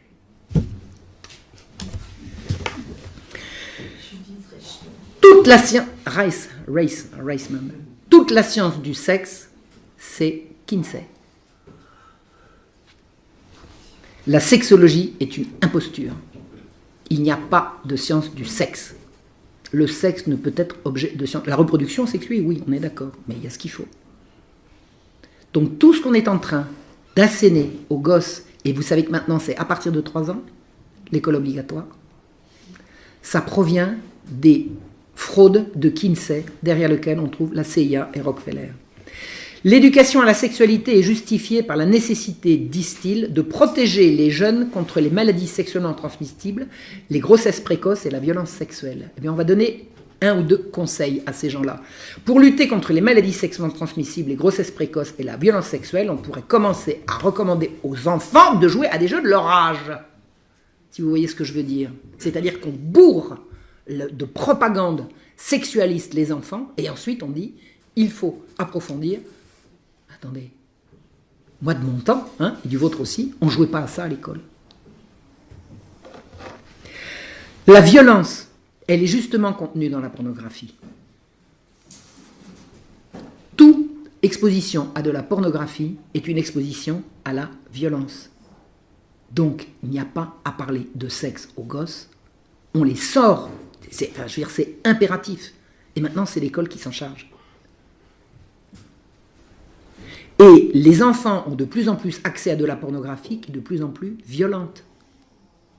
Moi, je sais que les gosses sont visés par ça, parce qu'un jour, alors maintenant je le sais faire.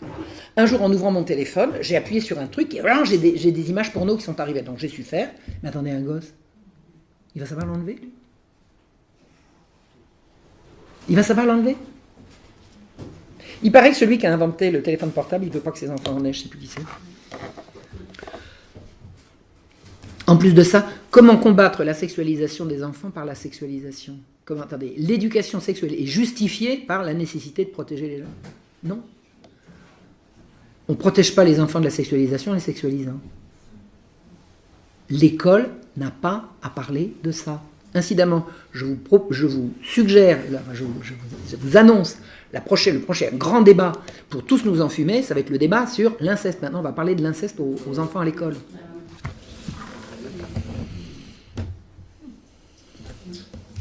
Vous vous rendez compte? Bref. Alors, toujours dans le programme, on va dénoncer l'inégalité des sexes. Moi, j'aime bien l'inégalité des sexes. Moi, il y a un truc que j'aime bien, c'est l'inégalité des sexes. Je ne sais pas ce que vous en pensez, mais c'est un dogme. On va promouvoir l'égalité. Ben non. Non. Non. Moi, quand il s'agit de soulever la brouette pleine de bois, j'aime bien que monsieur le fasse. Vous, je ne sais pas. Ben, je fais autre chose. Je fais autre chose. Non? Enfin, je ne sais pas. Moi, j'aime bien l'inégalité. Mais on n'a plus le droit. On n'a plus le droit. Personne n'a jamais réclamé l'égalité. Est-ce que vous avez déjà vu un mouvement social? Moi, j'ai vu quand même plein de mouvements sociaux dans ma vie. Je suis une ancienne gauchiste, alors j'en ai vu. Est-ce que vous avez déjà vu des gens manifester pour avoir l'égalité de quelque chose?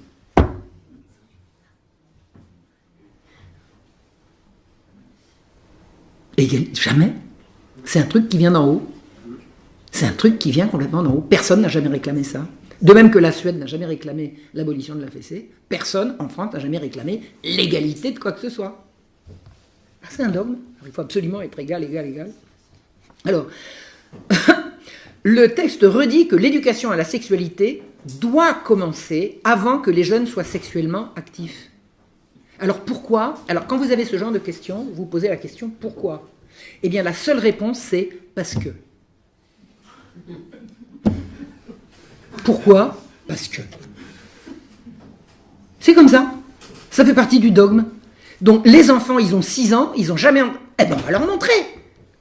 On va leur montrer. Or, parler sexualité à des enfants, c'est puni par la loi. Ça s'appelle l'attentat à la pudeur. Hein? Donc maintenant, l'attentat à la pudeur va être obligatoire. Je crois qu'il reste des lois en France. Hein. Et puis la corruption de mineurs aussi. Il y a 2 trucs, hein, l'attentat à la pudeur, enfin bon, je ne connais pas, je ne suis pas juriste, hein, mais enfin bon, on comprend à peu près. Donc ce que la loi appelle l'attentat à la pudeur et la corruption de mineurs va devenir obligatoire à l'école. Obligatoire à l'école. Le texte justifie encore l'éducation à la sexualité par la dénonciation des mariages d'enfants. Attends, on est en France là. On est en France là. Où est-ce que les enfants se marient? Attendez, historiquement en France, il n'y a jamais eu d'enfants mariés. Les rois de France, quand ils se sont mariés avant d'être pubères, ils n'ont pas consommé, d'accord? Hein? Ou alors, donnez-moi un exemple, je n'en connais pas. Le mariage a toujours été, en France et en Europe occidentale, un échange de consentement d'adultes. Mais pour lutter contre le mariage des enfants, ils ne savent pas quoi inventer. Ils ne savent pas quoi inventer. Ils sont malades. Et alors, là, vous allez vous amuser parce que il faut absolument dénoncer les mariages d'enfants et les mutilations sexuelles féminines. Les mutilations sexuelles masculines, on n'y touche pas. Je vous laisse deviner pourquoi. Je vous laisse deviner pourquoi. Et ça, il n'y a plus d'égalité, là. Les garçons, ils ont le droit de se faire mutiler, mais pas les filles. Au nom de la liberté, au nom de l'égalité, qu'est-ce qu'on va faire? On va autoriser les mutilations des filles, on va interdire les mutilations des... Vous savez ce que c'est qu'une mutilation de garçon, hein? Je ne vous fais pas un dessin. Alors, on veut promouvoir, toujours dans ce texte, un avortement sûr pour lutter contre les avortements clandestins. Jamais il n'est question, jamais, je dis bien jamais, il n'est question de dire « et si on le gardait le petit ?» Jamais. C'est pas en option, nulle part. On n'a jamais pensé à promouvoir l'arrivée de la vie. Ça n'existe pas. Et promouvoir l'abstinence sexuelle, c'est pas au programme non plus. On pourrait dire aux filles, dis donc, et oh, tu sais ce qui peut t'arriver si tu continues. Non. Elle a le droit de coucher, donc elle a le droit d'avorter. Bah, c'est ça les droits des enfants, les droits des jeunes. Alors, il n'est jamais non plus en option de leur demander de jouer à des jeux de leur âge. Et ça, Judith elle m'a fait la démonstration, elle me dit, j'aurais dit un truc comme ça à ma mère, elle m'aurait retourné une paire de claques, je ne l'aurais pas dénoncé aux services sociaux, en me disant, ma fille, tu retournes jouer à la poupée, et tu reviendras dans quelques années. Non mais sans blague. Mais comme on n'a plus d'autorité parentale maintenant, qui va dire ça? Qui va dire ça? On veut lutter, alors là c'est là que ça devient, ça devient comique à force grotesque, quoi. On veut lutter contre la violence homophobe et transphobe qui perturbe l'apprentissage à l'école. Alors, à l'école, vous avez des gosses, ils sont martyrisés parce qu'ils sont trans à l'école. Et qu'est-ce que c'est qu'une violence homophobe à l'école? Vous avez des gosses à l'école qui sont homosexuels déclarés et qui subissent la discrimination. Qu'est-ce que c'est que cette histoire? Qu'est-ce que c'est que cette histoire?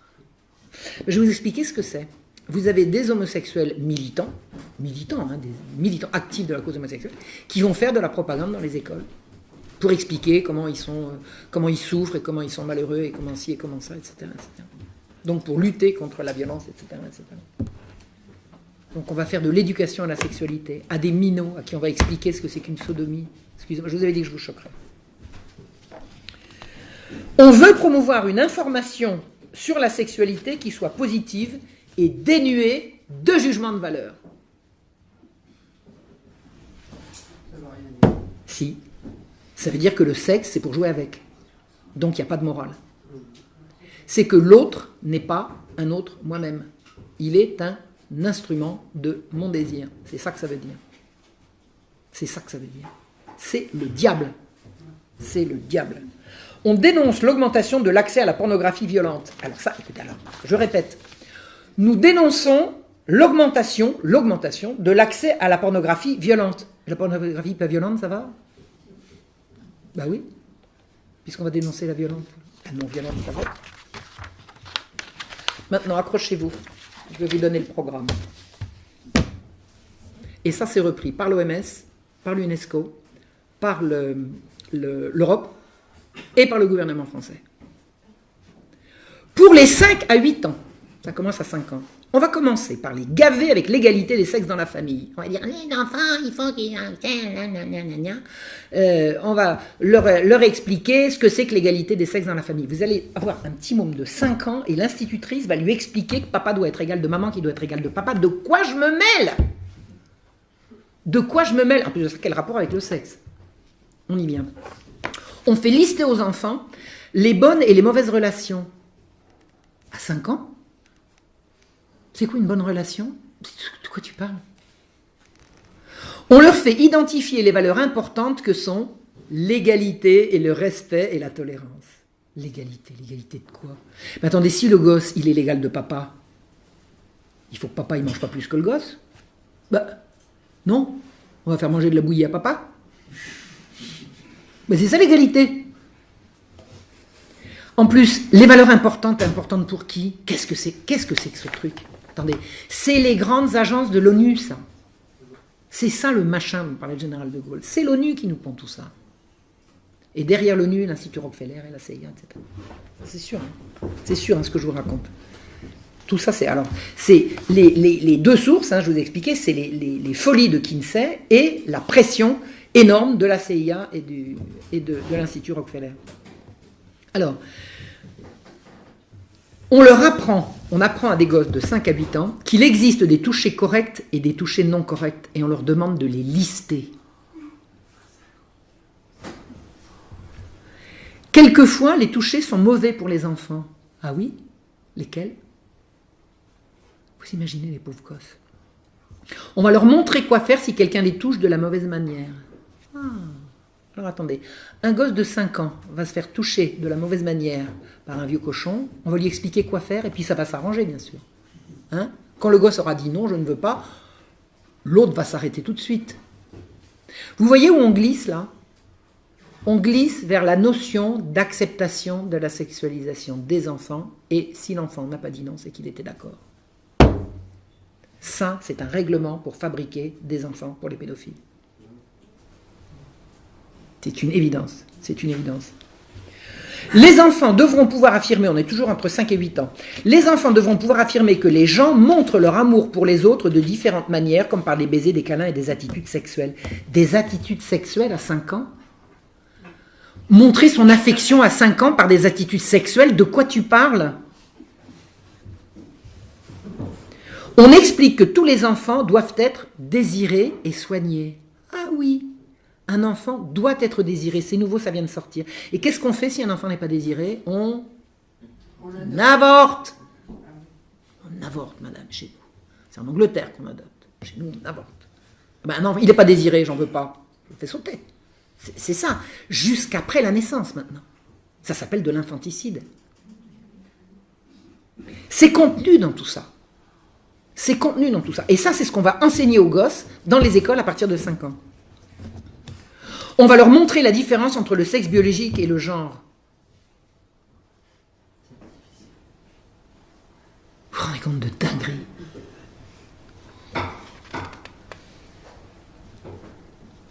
Et c'est cette théorie qui justifie, alors là vous allez avoir de la peine à me croire, mais je suis sûr que vous me croyez quand même, c'est une théorie qui justifie des opérations de changement de sexe, entre guillemets. Personne n'a jamais changé de sexe.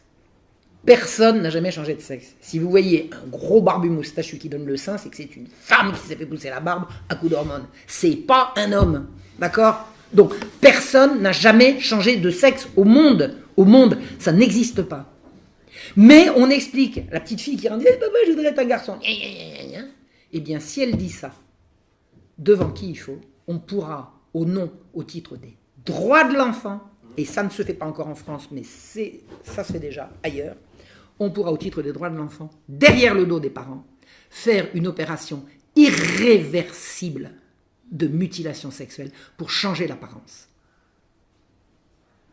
Et il y a des études qui ont été faites sur le nombre de suicides de gens à qui on a fait prétendument changer de sexe et qui, ne retrouvant jamais leur identité, finissent par mettre fin à leur jour. Eh bien, les droits de l'enfant vont dans cette direction-là. Je sais qu'il y a des pays où ça se fait, où on peut faire une opération de changement de sexe sur des enfants derrière le dos des parents. C'est pas derrière leur dos, parce qu'ils sont forcément au courant, mais sans leur consentement. Gardez vos gosses, gardez vos gosses. C'est effroyable. Pour les 9-12 ans, là on était entre 5 et 8. Hein, les 9-12 ans, et alors là je dis attention danger. Attention danger. Les parents, les éducateurs ou autres membres de la famille, dit-on, aident les enfants entre 9 et 12 ans à acquérir les valeurs et les aident à prendre leurs propres décisions. À partir de 9 ans, on explique aux gosses que c'est à eux de choisir ce qu'ils veulent faire. En tout, les parents sont devenus des conseilleurs. Il n'y a plus d'autorité. Aucun enfant, ni à 9 ans, ni à 12 ans, ne peut prendre des décisions. C'est à ses parents de les prendre. Là, on va leur inculquer que c'est fini, que eux ont le droit de prendre leurs décisions. On sape l'autorité parentale à partir de 9 ans. Alors qu'on est censé parler d'éducation sexuelle, là. Quel rapport, à votre avis? C'est qu'on est en train d'induire chez les enfants à partir de 9 ans que coucher c'est bien, que dès qu'il aura envie, il pourra le faire, et qu'il est interdit à leurs parents de le leur interdire. Ça s'appelle les droits sexuels. Les droits sexuels, j'ai écrit un petit bouquin qui s'appelle comme ça, les droits sexuels ou la destruction programmée de l'enfance et de la famille. C'est une invention de 2008 qui consiste à dire tout le monde a des droits sexuels, y compris les enfants, et personne n'a le droit de vous empêcher de vivre votre sexualité comme vous l'entendez. Il y a une seule chose qu'ils ont, enfin, c'est pas une seule chose, mais la chose majeure qu'ils ont oubliée, c'est que dans le sexe, il y a le partenaire. Donc, avoir un droit sexuel, c'est avoir un droit sur l'autre, ou alors c'est plus un droit. Les enfants ont des droits sexuels. C'est marqué en toutes lettres dans la Déclaration internationale des droits sexuels. Les enfants ont des droits sexuels. Il est interdit de discriminer. Tout le monde a des droits sexuels, y compris les enfants. Donc les parents ne pourront plus interdire. Alors, je reviens au programme pour les 9-12 ans, on veut leur faire reconnaître que tous les membres de la famille peuvent promouvoir l'égalité dans la famille. C'est-à-dire que des enfants de 9 ans vont pouvoir se mêler d'égalité entre papa et maman. Mais alors, attendez, comme je vous disais tout à l'heure, de quoi je me mêle? On lâche les enfants pour déclencher des disputes entre les parents. C'est quoi? Qu'est-ce que ça veut dire? Qu'est-ce que ça veut dire? Et en plus, on a affaire à des gens qui ne font pas la différence entre l'égalité et la similitude. L'égalité, il y a une égalité qui vaut, c'est l'égalité devant Dieu. On est tous égaux devant Dieu, on est d'accord? On est d'accord? Le reste, personne n'est égal à personne. Personne n'est l'égal de personne, et c'est très bien comme ça.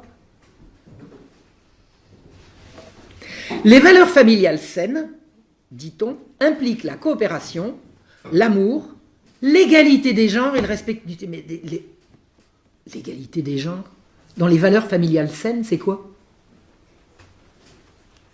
C'est que maman doit changer la roue et papa éplucher les légumes. Éplucher les légumes, tout le monde peut le faire, mais je veux dire, ça regarde qui?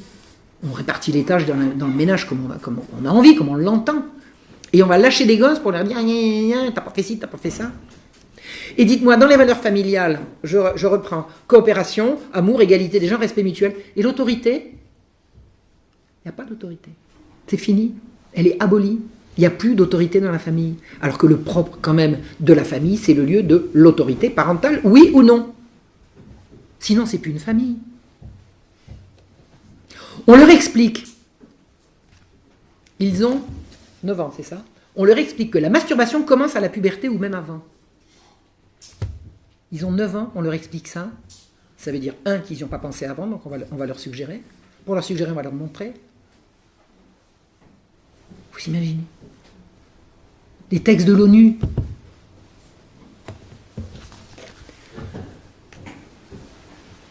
On est passé de la diabolisation de la masturbation à la promotion.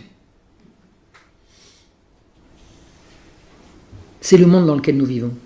On va discuter avec les enfants de l'importance de décider en toute connaissance de cause d'avoir ou pas des relations sexuelles à 9 ans. En toute connaissance de cause à 9 ans. On explique comment poser des préservatifs masculins et féminins pour réduire le risque de grossesse non désirée. Alors, grossesse non désirée, c'est un pléonasme. Toute grossesse, par définition, est non désirée, puisqu'on a un sexe pour jouer avec, c'est plus pour faire des bébés. Donc, toute grossesse, pour prévenir, réduire le risque de grossesse, on va expliquer comment poser des préservatifs. Et on va faire ça en classe. On va faire ça en classe. Eh bien, moi, j'ai reçu le témoignage d'une jeune femme qui m'a raconté qu'on lui a fait faire ça sur un truc en plastique, devant toute une classe qui hurlait d'excitation. Obligatoire, les cours d'éducation sexuelle. Bon, elle n'avait pas 9 ans, elle était un peu plus... de toute façon, elle avait l'âge d'être humiliée. Vous imaginez? Les garçons au fond de la salle. Sous la surveillance de nos maîtres. 12-15 ans. 12-15 ans, on avance en âge. On va rappeler comment les normes sexuelles et les stéréotypes de genre ont un impact sur les relations romantiques. Attends, vous imaginez, attendez. C'est pas de moi ça, hein, c'est d'eux. On va leur rappeler comment les normes sexuelles et les stéréotypes de genre ont un impact sur les relations romantiques. Ça veut dire quoi ça? Ça veut dire, on va leur expliquer que si un garçon il est amoureux d'un garçon, il y a des normes qui ont un impact et puis qui veulent les empêcher de s'aimer, etc., etc. C'est-à-dire qu'on va introduire l'homosexualité comme une norme. C'est comme ça que ça passe. Et attendez, on va définir ces problèmes et leur trouver des solutions. Mais c'est quoi le problème? On est à l'école là. C'est quoi le problème? Alors les petits garçons qui n'ont pas pensé qu'ils pouvaient avoir des relations sexuelles avec d'autres petits garçons, alors là on va leur montrer. Attendez, mais c'est du détournement de mineurs, c'est de l'attentat à la pudeur, c'est monstrueux, quoi. On leur apprendra à faire la différence entre les mythes et les faits en matière de sexualité. Les mythes, c'est la morale, et les faits, c'est qui ne sait. C'est en toutes lettres, hein. Enfin, pas le commentaire il est de moi. Donc on fait relever la morale du mythe et la licence des faits, c'est-à-dire de la science. Et la science, c'est Kinsey. Alors, pour la petite histoire, il faut que je vous dise quand même de quoi est mort Kinsey. Kinsey, c'était un sadomasochiste, et quand il n'était pas sadique, il était masochiste, et il s'est infligé de tels tourments dans ses parties intimes qu'il en est mort. Et pudiquement, on a dit qu'il était mort de tuberculose, mais il n'avait pas la tuberculose là. C'est monstrueux. Et vous savez, Judith Reisman raconte ça très bien. Elle dit, il y avait des gens qui savaient tout ça. On savait que c'était un masturbateur compulsif, qu'il était pédéraste. On savait tout ça, qu'il faisait des orgies abominables. Sa femme, on voit sa femme avec un petit fichu qui tricote auprès du feu comme ça, puis avec son petit nœud papillon. Il faisait des orgies tellement atroces qu'il faisait ça dans le grenier de l'université à Bloomington. Ils avaient super insonorisé leur truc pour qu'on puisse entendre leur hurlement de nulle part. Et à côté de ça, qui tricote au coin du feu, etc. Des Kinsey. Eh bien, les gens savaient, il y avait des gens qui savaient, mais le barrage médiatique était tel qu'il n'y avait pas moyen que cette information-là passe le barrage des médias. Kinsey aurait pu 20 fois tomber. Il n'est jamais tombé. Il y avait la CIA et Rockefeller derrière, mais pas que. Il y avait les médias. Et Rockefeller, quand il a compris autour des années 1920, je crois, Rockefeller a compris comment il pouvait dominer, il a acheté tous les médias de l'époque. Et on y est, hein, les médias appartiennent en gros en France à 10 personnes, et dans le monde à, disons, quelques-uns de plus, quoi. Alors, on va... donc ils ont 12 à 15 ans, on leur inculque que c'est à eux de décider quand et avec qui avoir des relations sexuelles. Les gosses qui n'ont pas compris, ils sont bouchés, hein. On leur raconte depuis qu'ils ont 5 ans. Et on va discuter avec eux des relations sexuelles transactionnelles. Vous savez ce que c'est, ça? Ben, c'est la prostitution. Ben, c'est du sexe en échange de l'argent. Relations sexuelles transactionnelles, ça s'appelle la prostitution. Pourtant non. Et on va discuter des risques qu'elle implique. C'est-à-dire, la prostitution, c'est pas immoral, puisque rien n'est immoral, mais c'est risqué. Ma fille, si tu couches avec celui-là, tu vas peut-être attraper des trucs. C'est risqué. D'où l'intérêt de parler des relations sexuelles transactionnelles.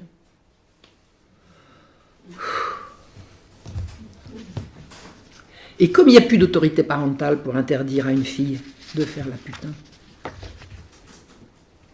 j'ai vu un placard, j'ai trouvé sur internet, hein, je ne l'ai pas vu dans la rue, j'ai vu un placard où on voyait des prostituées en tenue de combat et avec un slogan « Non à la putophobie ».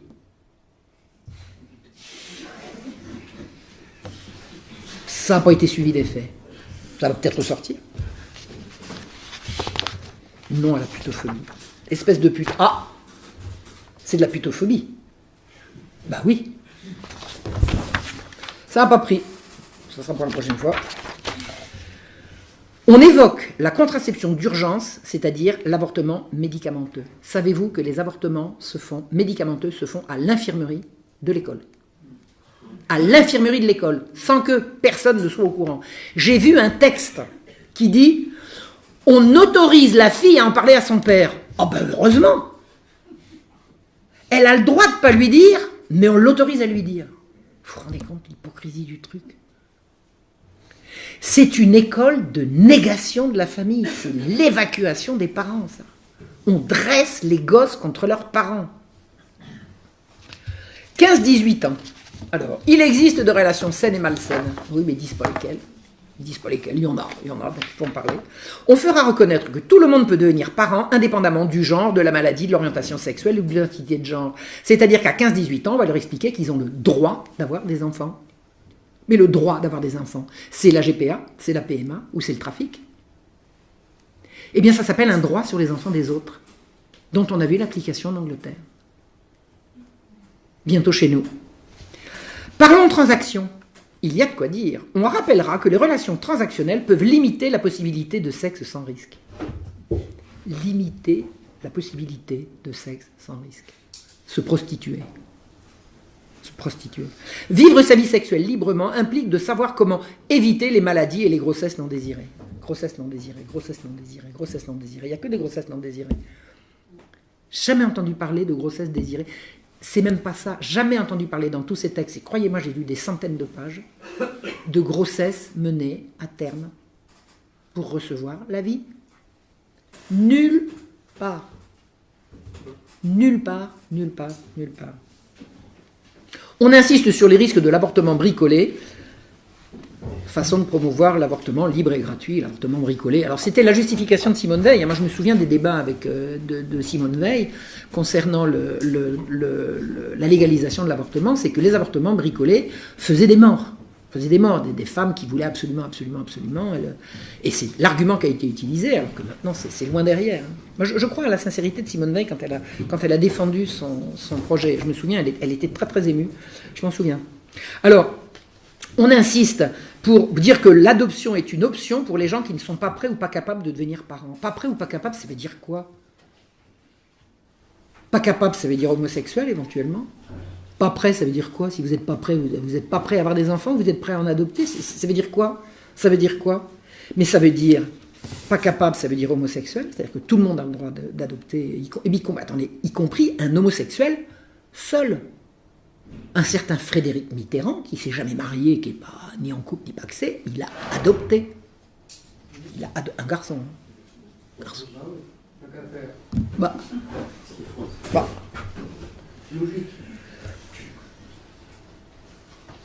Qui est le grand promoteur de ces droits sexuels aux enfants?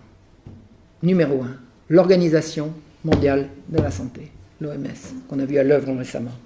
La Déclaration des droits sexuels, qui a été publiée en 2008 par la plus que contestée Fédération internationale du planning familial, IPPF. Vous connaissez le planning familial? Oh, moi, quand j'étais jeune, je me disais, le planning familial, heureusement qu'il y a ça, etc. Oh, le planning familial, ce sont des eugénistes. À l'origine, le planning familial, ce sont des gens qui veulent empêcher les pauvres de se reproduire, surtout les Noirs. Donc, qui planifie la famille par la... J'ai fini, j'ai bien, pas encore tout à fait, mais presque. Alors, l'IPPF, non seulement promeut l'avortement à tout va, mais vit du trafic d'organes récupérés sur les fœtus encore vivants. Est-ce que vous êtes au courant de ça? Oui. Mais les vaccins contre le Covid, c'est avec des souches d'enfants avortés. Voilà, exactement, exactement. Et il y a une médecin salariée de l'IPPF qui a été piégée un jour par une journaliste qui l'a filmée à son insu. Et la journaliste s'est fait passer pour quelqu'un qui était acheteur de cœur, poumons, etc. Et elle lui a dit $500, etc. On a vu ça sur un... Oui, oui. Et c'est l'IPPF que Donald Trump, d'ailleurs, à qui Donald Trump a rigoureusement coupé les fonds. Parce que non seulement ils se font des mille et des cents à faire du trafic d'organes, mais en plus de ça, ils étaient subventionnés, puisque le droit des femmes, donc l'avortement, etc. Alors, pour ceux qui ne savent pas encore, voici ce que sont les droits sexuels tels que l'IPPF, non international du planning familial, les a définis en 2008. Et ces droits sexuels ont été repris par l'ONU. Article 1er, les droits sexuels, c'est le droit de jouir d'une sexualité indépendante de la reproduction et d'une reproduction indépendante de la sexualité.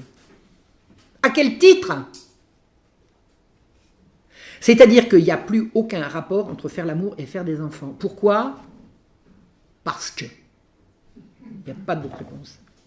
Ça veut dire, le sexe n'est plus le moyen de se reproduire, c'est le moyen de s'amuser. On a un sexe pour jouer avec. C'est tout. Tout le reste est inopportun. C'est en Allemagne, en 1921, ce que je vous ai expliqué tout à l'heure, que s'est tenue la première rencontre de sexologie, organisée par un certain Magnus Hirschfeld. 5 ans plus tard, son compatriote Albert Moll organisait une autre rencontre de sexologie, et les congrès vont se suivre jusqu'à la décapitation totale du mouvement en 1933.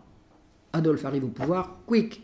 Alors, ce qu'on ne sait pas, c'est si Adolf Hitler a mis fin à la grande vague sexologiste parce que tous ses adeptes étaient juifs, parce qu'ils étaient tous de gauche, ou parce qu'ils étaient tous homosexuels. En tout cas, ils étaient les trois. Et ils sont partis en Amérique. On les a retrouvés. Enfin, pas ceux-là, forcément. Voilà.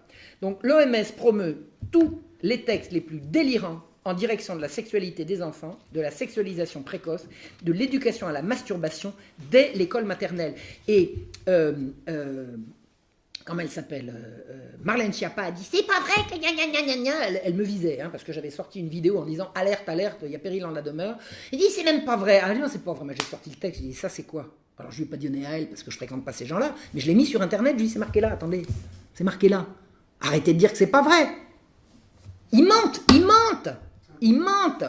Et je vous assure, si les parents savaient, c'est pour ça que c'est important que vous veniez, si les parents savaient ce qui se fait à l'école, ils interdiraient à leurs gosses d'y aller. Mais on le cache. Pendant ce temps-là, à l'ONU, parce que c'est quand même l'ONU qui dirige tout ça, un rapport révèle que l'ONU emploie 3300 pédophiles responsables de 60 000 viols au cours de ces 10 dernières années. C'est un minimum, parce que c'est 60 000 viols répertoriés.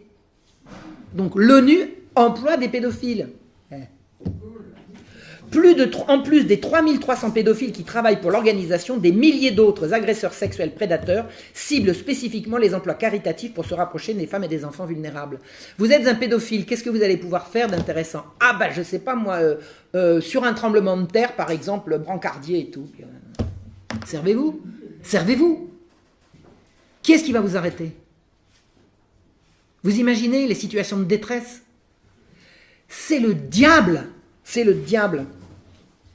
Si vous portez un t-shirt de l'UNICEF, personne ne va vous dire qu'est-ce que vous foutez là. D'accord? Donc l'ONU attire les prédateurs sexuels. Alors je ne dis pas que tous les agents de l'ONU sont des prédateurs sexuels. J'ai pas dit ça et je ne le pense pas. Mais les prédateurs sexuels vont se mettre là. Tant qu'ils peuvent. Durant l'année 2016, les casques bleus et le personnel civil des Nations Unies ont maltraité 311 victimes sur une période de 12 mois. Or, on admet que seul un cas sur 10 de tous les viols est signalé, faites le calcul. Tous les lanceurs d'alerte sur les exactions de l'ONU ont été licenciés. Voilà. En Haïti, un scandale impliquant des casques bleus et des hauts fonctionnaires du monde entier a éclaté. Personne n'a été emprisonné. Ils couchaient avec des enfants de 12 ans. 300 enfants se sont manifestés pour témoigner. Et il ne s'est rien passé. La collusion, et j'en termine là, entre l'OMS, l'Organisation mondiale de la santé, les agences de l'ONU, l'interdiction de la fessée, la promotion des droits de l'enfant, coïncide avec le total renversement des valeurs, la mise sous tutelle des parents à l'échelle mondiale et la transformation du sexe en activité de loisir de plus en plus centrée sur la violence et la mort. Il y a péril en la demeure. Voilà.